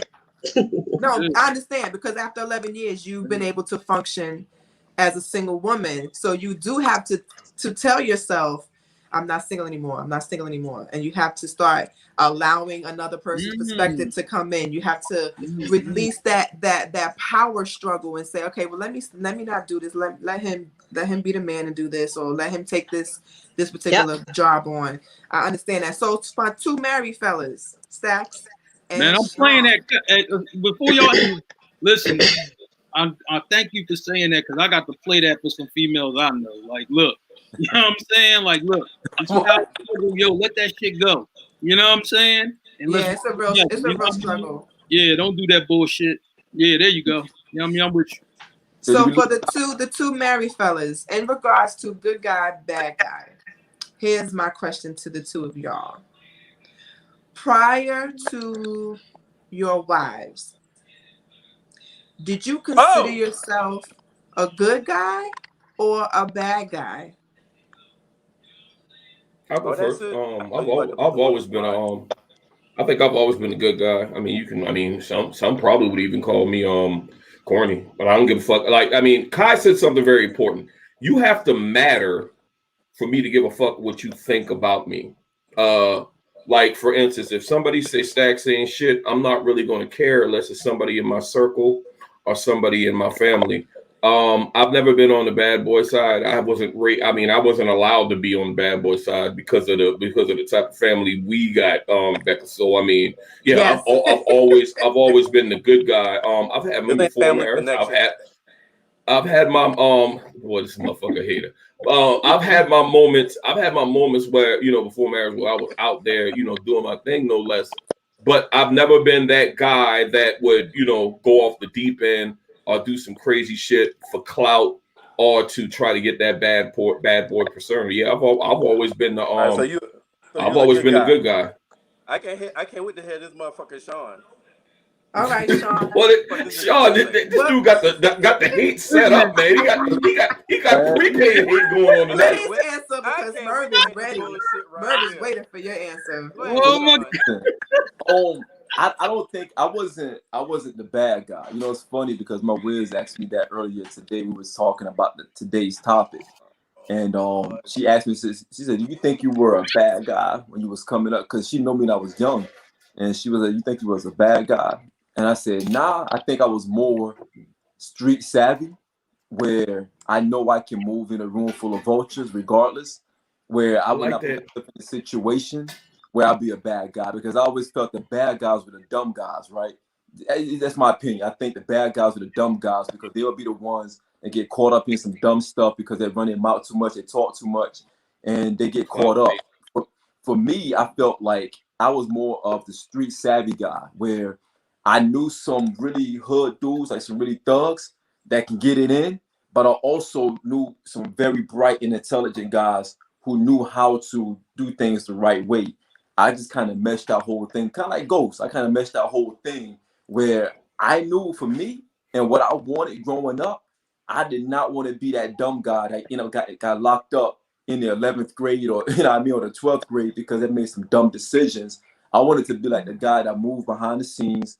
You don't know what's going on. There was for a long time, people didn't know I was like in the States. Like they thought like, yo, that guy is gone. Like I wasn't on Facebook. I wasn't on anything.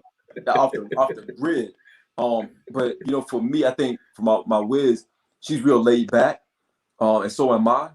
And she know at the end of the day, you're not going to sell me some bullshit because I know the prices. And I think that's what she was attracted to, because at the same time, she knew that I got that gulliness in me. Just don't bring it out. But at the same time, I'm going to talk to you with a lot of sense, and I'm going to have a good conversation with you, without trying to be just overly barren or be overly hood, because I don't have to be that way. So I think that's what she was attracted to, from what she told me, of course. Well, there you go. Welcome back, Kai. She had stepped away for a little bit. Hi, guys. Did you miss me? You had some really good lines in that, man. Moving in a room full of vultures and, you can't sell me bullshit. We know the prices, man. That's some deep shit, man. I love it. Where you got that from? That came from Jay-Z. That's the reason why you said this. Oh, that's who that came from. Damn, I didn't even know that, Merv. I didn't know that. What the fuck ever? Hey, Kai, you back? You got your internet working? Oh, you got jokes. Let's not talk with this flavor whiskey. Where the Jameson at? Right. Drinking. Where the Jamie at? Drinking. Yeah, get his ass. Merv be drinking that limousine liquor. That's empty. That doesn't count. Oh gosh. Merv drinks limousine liquor, man. It's $5. That's a past spirit, brother. Where's the current spirits at? You got that flavored whiskey. Yo. Well, we had a good show tonight, guys. Yo, we got the shit over. You keep saying look. And now that looks like I got a couple of questions. You do? Okay. I got a couple of questions. Cause Becca was out here killing it. So I got a couple of questions. Yeah. I wanna throw it at Becca real quick. So Becca, with you, and my man from Queens get the money, stand up. You got a real dude from Queens right now with you. Do you feel that he has the elements that you were looking for in a man with regards to just being able to say, you know what, this guy got a balance? You said a lot in the beginning. You were saying how he balanced you as well. Do you think that he has the elements that you were looking for? Of course, you got to get married to him, but do you feel like he has the elements that you were looking for? I'm about to say, that's a dumbass question, Sean, because Yo, Merv, can you shut the fuck up? Yeah, for real. I think we all can agree. And want you to shut the fuck up right now. I'm so sorry. Mute him. You know what? Mute him. He ain't even finished the question. Questions. That's all he been doing. We should have shot them fucking questions at his ass. Exactly. Bullets at that nigga. Yeah. But we get to him. We'll give him the attention he want. He want the attention. We'll give it to him. So Becca, back to you. You want to be a cow? You want to be a cowboy, motherfucker? We give you a last one. As I was saying, Becca, you're about to marry this dude. Do you feel like he has the recipe to everything you were looking for the entire time? Yes, I do. One thing that I loved about him from day one was his integrity. The integrity is what stuck out to me the most. There was something that he said to me that I've never been told before. He was like, I'm going to be honest with you about everything up front. And if you don't like it, oh well. And if you do, then we good. And he said it just like that. And and that was so direct like that, because I'm direct also. That was what Tina was talking about earlier. It was like, oh, well, all right. Yeah.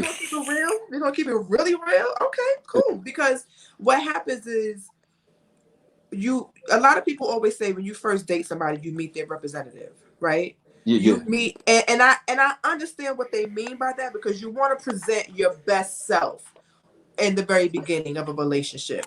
And not even if you don't know what it's going to lead to, you still want to end up presenting your best self. Sometimes people do that too much and it becomes a representative and it starts to look fake.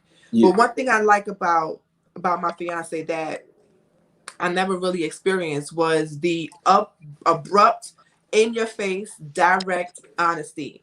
And that gave me a choice whether I wanted to stay or whether I wanted to go. And something that we talked about in a previous pod is that when you're honest with your lady like that in the very beginning, there may be something that she prior to you would have said she'll never deal with. But just because of your honesty, she'll be like, okay, you know what? I'm dealing with somebody that's honest, that's going to be upfront. So I'm going to make this decision to stay and deal with what comes on. Everything from whether you drink or smoke, whether you want children or don't want children, whether you have children, your participation in your children's life, whether you have an ex-girlfriend, an ex-wife, or ex-friend who thinks that they still going to be with you at some point in their life, all of those things matter. So yeah, you have to have that type of quality, and you have to be able to have that conversation in the beginning. Whether you're dating a good guy or a bad guy, you want to know in the beginning before you invest time, money, space, energy. Because then if that person ends up not being somebody you're going to be with for the rest of your life, you are going to sometimes feel like you're wasting your time. So for me, the integrity in the beginning is what showed first. Prior to looks, prior to money, prior to what a lot of men think that women look at first. Because perception is reality. So what you physically see first, you're either attracted to or not attracted to. But after that, what's under the surface? Because you got to be more than just that you are attractive. It's got to be more than that. And even if you are a bad guy, if a bad guy is your past and you're trying to change that, what process of that change are you in? Did you just start yesterday, or have you been working on yourself for the past couple months? Because that also matters. Absolutely. So that's a great point. So I got a question for Kai and Mark at the same time. Sex, are you able to put Kai and Mark on the board at the same time? Wait a minute, what y'all classified as a freak? Boy. I'm not even understanding it. But go ahead. What's the question? I'm going to ask. So, because Kai said she was, she just got back into dating, and I know Mark, you out there, you testing the waters on everything, no matter what it is. So, do you both believe that you attract what you are? And I ask that because we talk a lot about just promiscuous lifestyle. You're talking about the good guy, the bad guy, the good girl, the bad girl. But you both out there still back into the whole swinging around and trying to figure out what you really want. And both of y'all being parts of the Creep Squad, do you feel like you have to be careful about attracting what you might be by any chance? The floor is both of you. All right, ladies first. All right, well, personally, I think you do attract what you put out. I do think that is a very valid point. Y'all call me low key creep, but at the time when I met my dude, I'm still all about positivity. Like, I'm an uplifter. So I'm not a hater. I don't sit and talk about people. My energy is always positive. I think that you get what you put out, but you also have to be prepared to receive what you ask for. Facts. Right. I love that. Because you can't say, I want a considerate man, I want a patient man, I want a kind man, and you're not even all of those things. Right. So, I love that. I think that you have to prepare yourself for what it is that you are wanting and be open to it when it comes, because it may not come in a packaging that you're used to your gifts coming in. So, damn. So, Mark, how can you follow that up, Mark? Damn, you spit. That's a good Mark. Mark, don't fuck this up. I don't know you gonna match that Mark. shit, bro. I'm not gonna try to match it either. You know what I'm saying? I'm gonna say like this, right? Like when you in that life, you know what I'm saying, you know what's coming with it, and you know the type of females that's coming with it too. But when you start to step away, you know what I mean, it's all different. You know what I'm saying? So the women, you know what I mean, that that I guess are attracted to me now, you know what I'm saying? They're more nurturing, they're more loving, you know what I'm saying? Because they kind of just see me like, yo, he go to work, he work with the kids, you know what I'm saying? That's the type of guy, you know what I mean? For, like, I wish, you know what I mean, for that was a guy that I might have had kids by, like this version of him now. So, you know what I'm saying? Like, that's the type of females that seem to, like me more. Like when I'm in a spot with my homies or whatever, and I still might hang out, I'm in the background. I let them kind of, do their thing. You know what I'm saying? So if we in a strip club or something, I'm gonna let them do them. I'm just kind of background with a drink. You know what I mean? Chilling. So it's different now as opposed to then. And I think you are what you attract. So when you out there wilding, that's the type of people you're gonna get around you. But I'm chilling. You know what I'm saying? You're going to get something else. So I guess what I'm learning is to be patient, because I'm not a patient person, like by nature. And you know what I'm saying? It's like I'm learning how to be that. And when you learn how to be that, it's just like, man, your eyes open up more and more things open up where you just like, oh, all right, cool. I like what shorty on with that. Even if I think she might be reckless with something else, it's like, yeah, but I like what she on though. Let me at least give her a chance, see what she got to say. You know what I'm saying? Absolutely. Yo, Stacks, we got another break. You know what, Mark, man?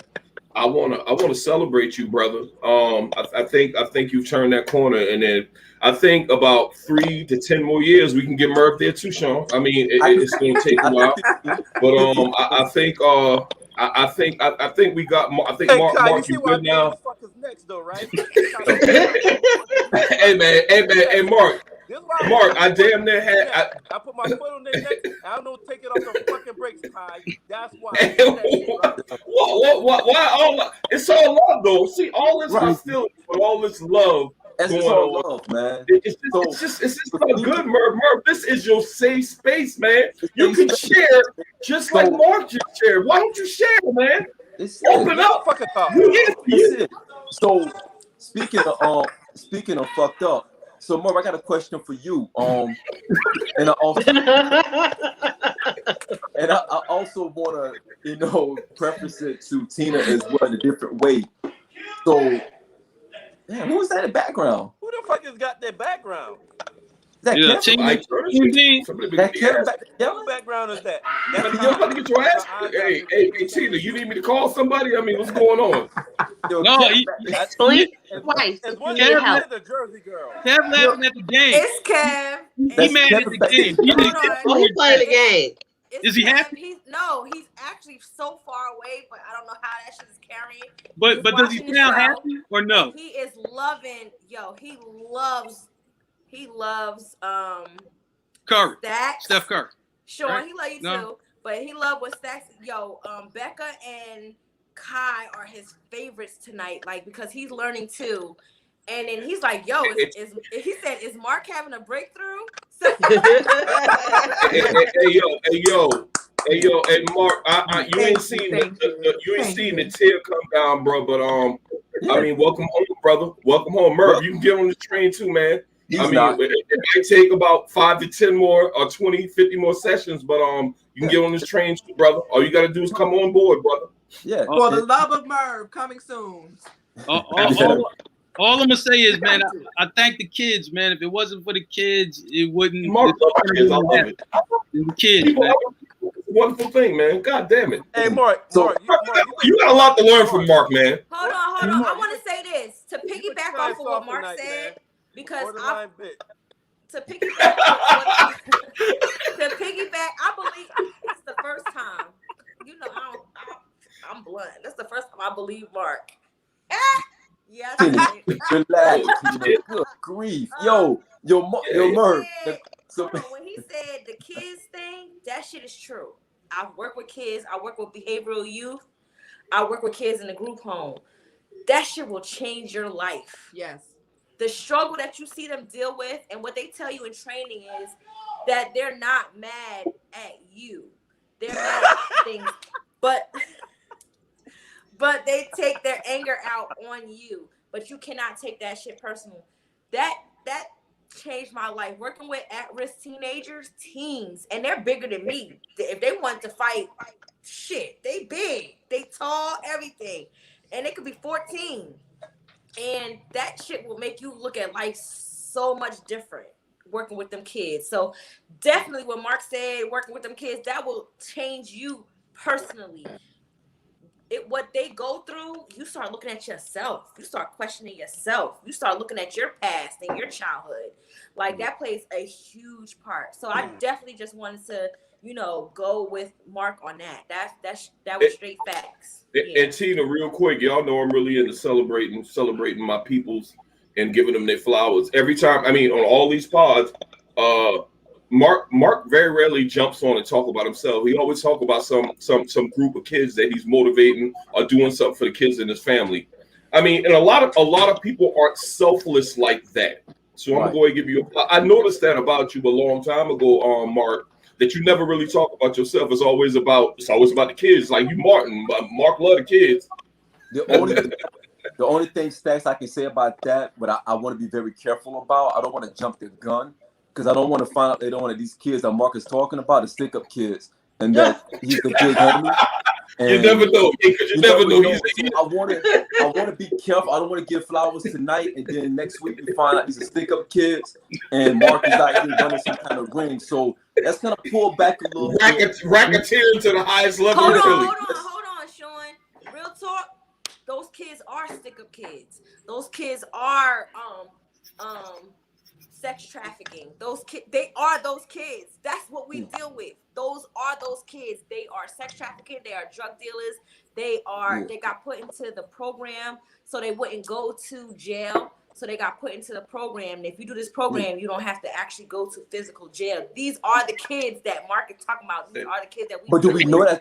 Do we know that though? Like we know that part of it, but do we know that they're not just meeting at Mark's house? No. There's a difference. If you're going to the club and you're meeting them there, that's different. That means you're a counselor. If they're coming to your house, you're not a counselor. You know what I mean? That shit is illegal. Off limits. No crime. Right. So no crime. No crime. No crime. So I do have a question for Merv though. Because Merv, I think that it all comes back to you again. We're not here for us. We're here for you. And that's the most important thing about this. Kai, you taking notes? You know, and taking notes, Kai? Yeah, I know you like flavored whiskey. Man, who drinks? Yeah, yo, Kai, who drinks mango whiskey? Hey, Kai. Right, like, and it's probably got juice in it too. He probably chased it with juice. Yo, he probably put mango juice in it just to make it more mango flavor. Yo, but Merv. Hey, Sean. Yes. Hey, Sean. What's today? What day of the week is today? Merv, my question for you is,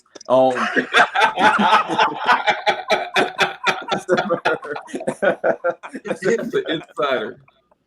So Merv, my question for you: could older Merv today tell younger Merv back when younger Merv was like in his early 20s, in his like beginning his prime? Can older Merv tell younger Merv, don't mess with them tricks over there because it's gonna lead you to a dead end? And that's a real question. Do you think older Merv today, 40-year-old Merv, can convince 20-year-old Merv not to mess around like that in those streets?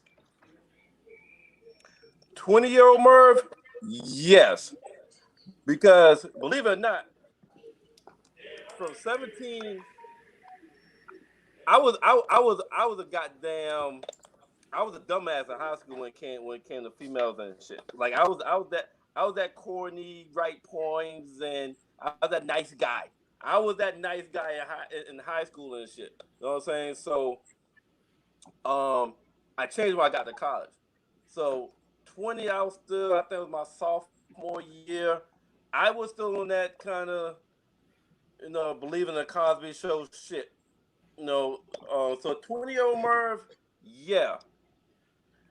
23, 24, nigga became a savage. So terrible. That's what we lost him. Yeah, exactly. That's what we lost him. Yeah. Excuse me? That's when we lost him. Yeah. Continue. Yeah. Because when I was a 16, 17, 18, and 19, a girl could tell me the goddamn the sky head. I was like, damn, when it changed color. Shit. Damn. But after that, nigga became savage. It was like, you can't tell me nothing. It became an asshole and shit. And I don't believe you. I don't believe nothing. So 23. Nah, motherfucker. I felt like I was Victor Newman when I was 23. So when was that break? When was that break when you stopped being that 23-year-old savage? When did that break up? When did that stop? Like, when did you feel like, okay, shit, this shit just happened, so now I got to stop. I got to chill out.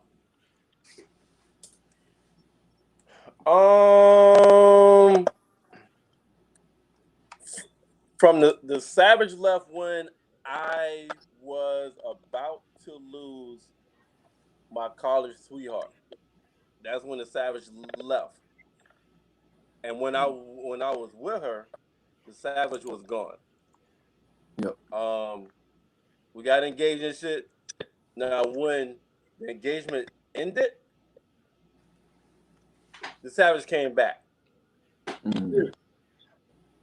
Can I just make a note? That's usually, Merv, if you ask some guys where their savage came from, it usually came from a failed relationship. Most guys act that way because the one that they wanted got away. Right. Well, no, my savage be. Well, you're partially right, Becca, because my savage came from. I felt like the females in high school that I used to damn treat good. Like I was too nice. The motherfuckers took advantage of my niceness and shit. And you know, it was the assholes got the pussy. Motherfucker, I was a taxi cab. Hey, Murph, we need to go to Myrtle Beach. All right, cool. I come pick you up. I'm just thinking, I give them a ride to Myrtle Beach. I drive them around. They gonna either gonna get some ass or one's gonna become my girlfriend. But it was the nigga that was like, nah, call Murph, tell that nigga go pick you up. When you get back, I'll come bring you to the house. And all that. And when I realized that shit, yeah, he was a fuck. Right. So excuse me, nigga. It was full on fluff mode. No, it makes sense. It's coming together. It makes sense. Shut the hell up. Hey, but yeah, when I was like, oh, okay. So when I got to college, it was like, yeah, straight asshole. It was like, hey Murph, can we have a ride? Yo, my car on E. You got money? Yeah. It's stacks. We know what to do now. We got our answer. So we're good. Got our answer. Yo, thanks for attending our TED Talk. We are good. Yo, it's 10:06. We went over a little bit of our time. Man, we had a lot of engagement. Yeah, good show tonight. Good show tonight. Before we close this thing, I want to go around the horn. I want to start it off with our special guest, Kai. So, Kai, what are your parting shots for tonight? Clap it up for Kai first, y'all. Good. Hey, thank you for being with us, sis. Damn right. A round of applause. Real. Chairman of the Creep Squid Art. What you got for us tonight? Now, what was the question? What are your final thoughts? Oh, I think, low key, I think young women love bad guys. I think underdeveloped grown women love bad guys. I think a woman who knows thyself knows what she needs. And I think that we all go through shit. We go through things, we go through lessons, we're supposed to learn from our experiences and apply them going forward. So bad guys win sometimes and the good guys win too. It's balanced. Got me a good guy. He ain't going nowhere and I ain't gonna let him. Kill me a nigga before I let my nigga go. Whoa. Speaking of poking somebody and killing somebody, what you got for us, Mark? What is your final thoughts? Man, I'm gonna say like this. Like sometimes when you really in the mix, you're gonna miss out on some good people. You just are. That's just the way it go. You know, I know that happened to me. But you know, like the thing is though, like what I would tell anybody who's entering that life, whether you're in the street or whether you partying, and I mean it's exciting at that time, but it's like watching the same shit over and over again, and you doing the same shit over and over again, right? Right. And I'm just like, man, you know, it's like everything's just on repeat, and being on repeat ain't fun because it's just like you ain't growing. You just on repeat, like all day long. You ain't leveling up enough. So I would say like this: if you on repeat and you just going through the same cycle, right? I'm trying to tell you, the only thing you're gonna have left is war stories, right? And all these motherfuckers gonna want you to tell these war stories, but you ain't gonna like telling them all the time. You know what I'm saying? Because you really noticing that, damn, this is all I did for my life. I mean, some of that shit was fun, I'm not gonna lie, but those stories remind you of just, you know what I mean? Yo, maybe I could have been doing something better with my time, or maybe I could have had, some better people around me, like in terms of relationships and things like that. So I would say like, yo, if you're going through that, just take a look back, you know what I'm saying? And I'm like, it ain't, you know, you can still be you and change it up a little bit. I'm still me, and I just changed it up a little bit. So if I could do it, you could do it. Word. Tina, what you got for us? This topic was amazing. Okay. Shout out to my motherfucking ladies. Do you understand me?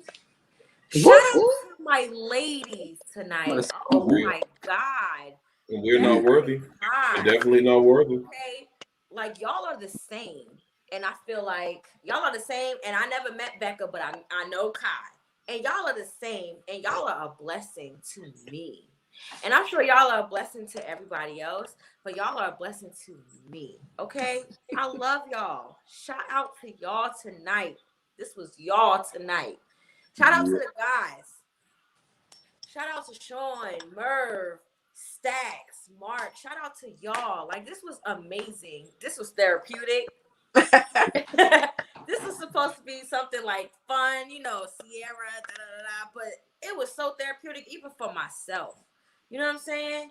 Shout out to everybody that came out tonight. People showed up tonight. They showed up tonight. Shout out to Kev, loud ass in the background. Yeah.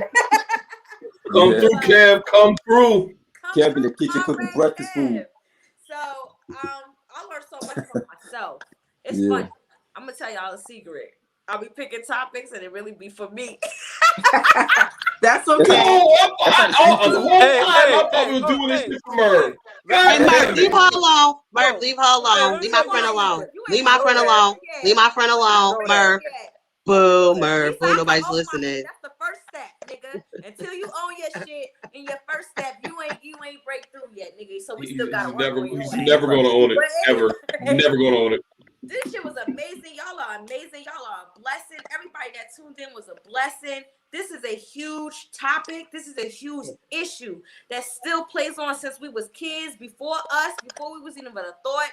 It's still playing on today. It's people that's gonna watch this and hopefully they learn and grow from it and look at themselves. Like Kai and Becca said, like, you gotta look at yourself. Sometimes this thing is within. You attract who you are. You want to get who you want. You know what I'm saying? So if you gotta change yourself, you gotta work on yourself first to get what you want. That shit is a big thing. And I hope, even though we have fun on here tonight, I hope people see the underlying message. That should have been the main message. But you know, the main message always seems to be underlined. See that you gotta grow within yourself. And if you ain't real right, you're not gonna get somebody who real right. And if you ain't willing to put in that work, you can't expect that work from somebody else. And that's what I'm leaving it at.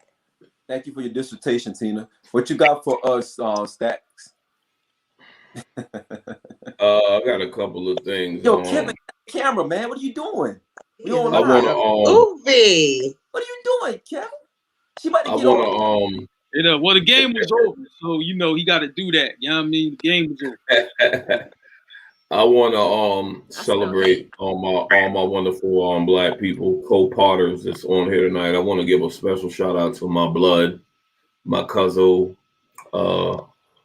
Rebecca Grant. I'm gonna say the whole government. Me and Sean was backstairs. Me and Sean was backstage, like just backstairs. We had our feet backstage. We were just we was kicking up our feet, just enjoying you just handle the moderation of this show. And we were celebrating you backstage. So I got to celebrate you in front of everybody else, in front of all of our viewers and stuff like that. You got Angela Yee better be watching out. You might be taking her job on the Breakfast Club or something like that. But I celebrate you now. And I want the viewers to know that my man Merv, we fuck with Merv a lot, but it's all love. It's all jokes. He is the most solid brother since we was 11 years old. And if you got something to say about him, I'ma probably still off on you. It's all love. He's a piece of shit, no doubt. But you say what you want to say about that, dude. Yeah. But and overall, it's about growth. I do believe, and I'm gonna I do believe that the ladies generally grow out of wanting the bad guy. I think they grow out of it and they want more. Yeah. When you see better, you do better, and when you want better, you go out there and get better. And I'm gonna just leave it at that. Thank you, Stacks. What you got for us, Merv? Well, oh boy.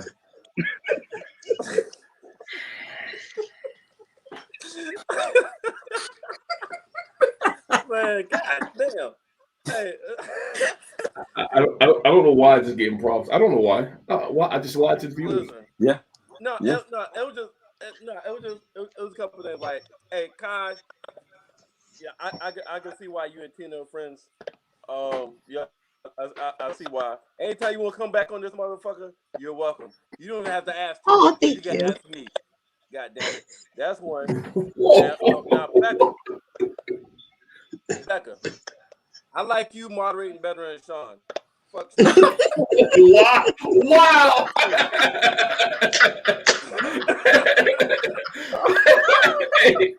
Hey Sean, you should have seen that was coming, man. You don't miss a moment, do you? Hey, because and three, you know one thing, Becca, all your questions be fucking really thought out, provoking, legit questions that makes motherfucking sense and makes motherfuckers really think about it. Not like this motherfucker waited 2 hours to come on this motherfucking question and said, do your husband have all the traits that you want in the husband? that wasn't the question. My nigga. That wasn't the question. What, my nigga? Yo, Sean, we tried. We tried to reform this brother, but you know what? We tried. That wasn't even the question. But that nigga waited an hour and 47 minutes to ask you, hey Beck, I want to ask you this. This for you. You getting married next week.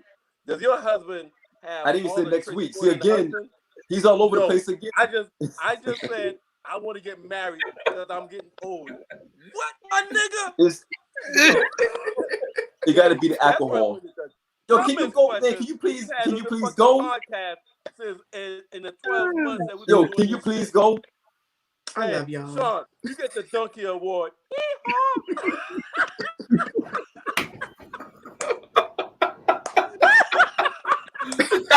Yo, what is wrong why? with you, Why, man? Like, you gotta love Merv. No, you don't. You don't have to. Actually. Yes, Merv is funny. It is optional. It is It optional. is optional. You do have options. So, Becca, what you got for us?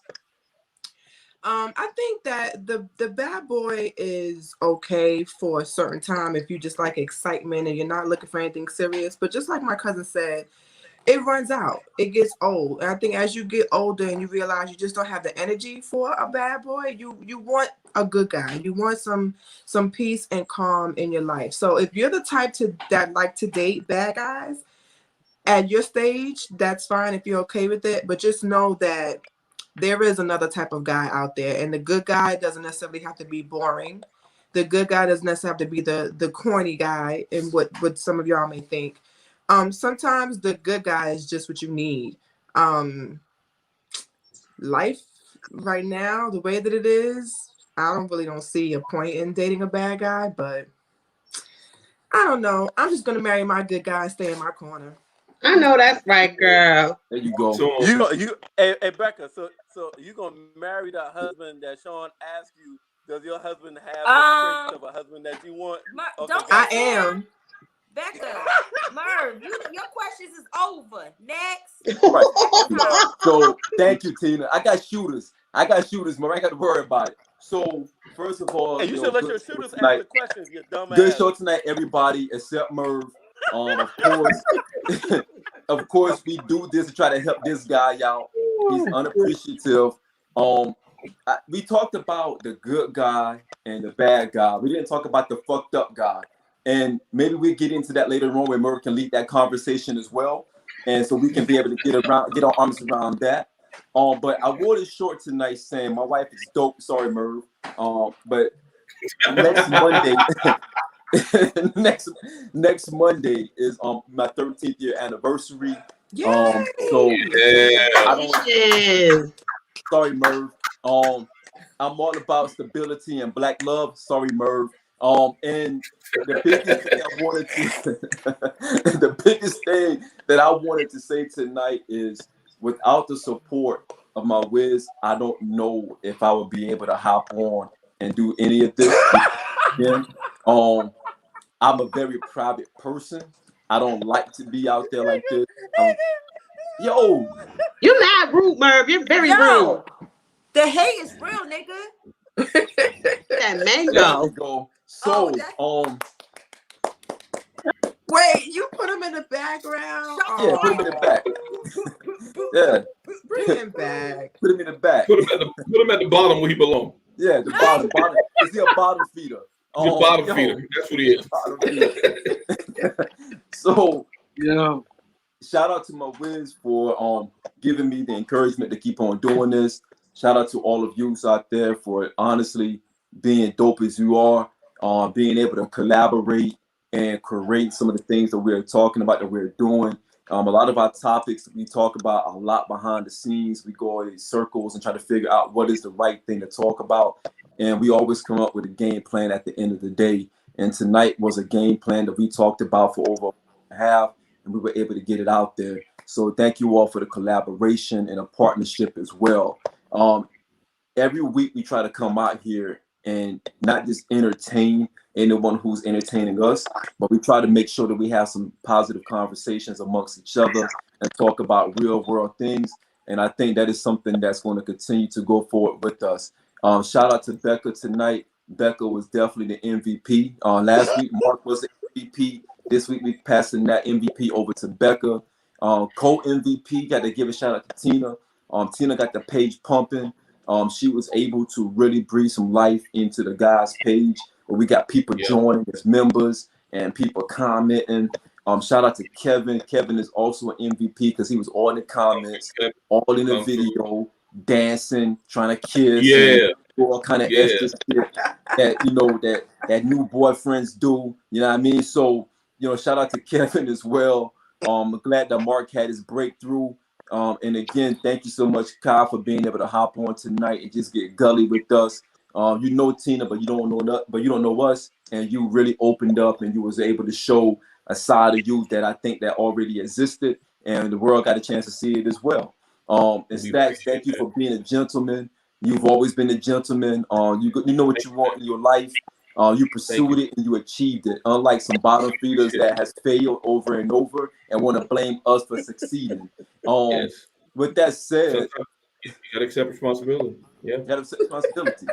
With that said, I want to say shout out to YouTube, shout out to Blackjack TV channel 199, Mile High Radio, I-95. Shout out to all of those guys.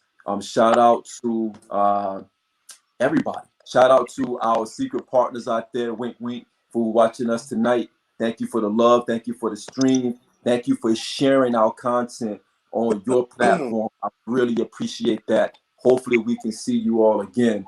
And again, team, really good show tonight. Hey, salute to everybody except you, Merv, you piece of shit. Peace out, everybody. Yeah. Thanks for having me, y'all. Thanks, guys.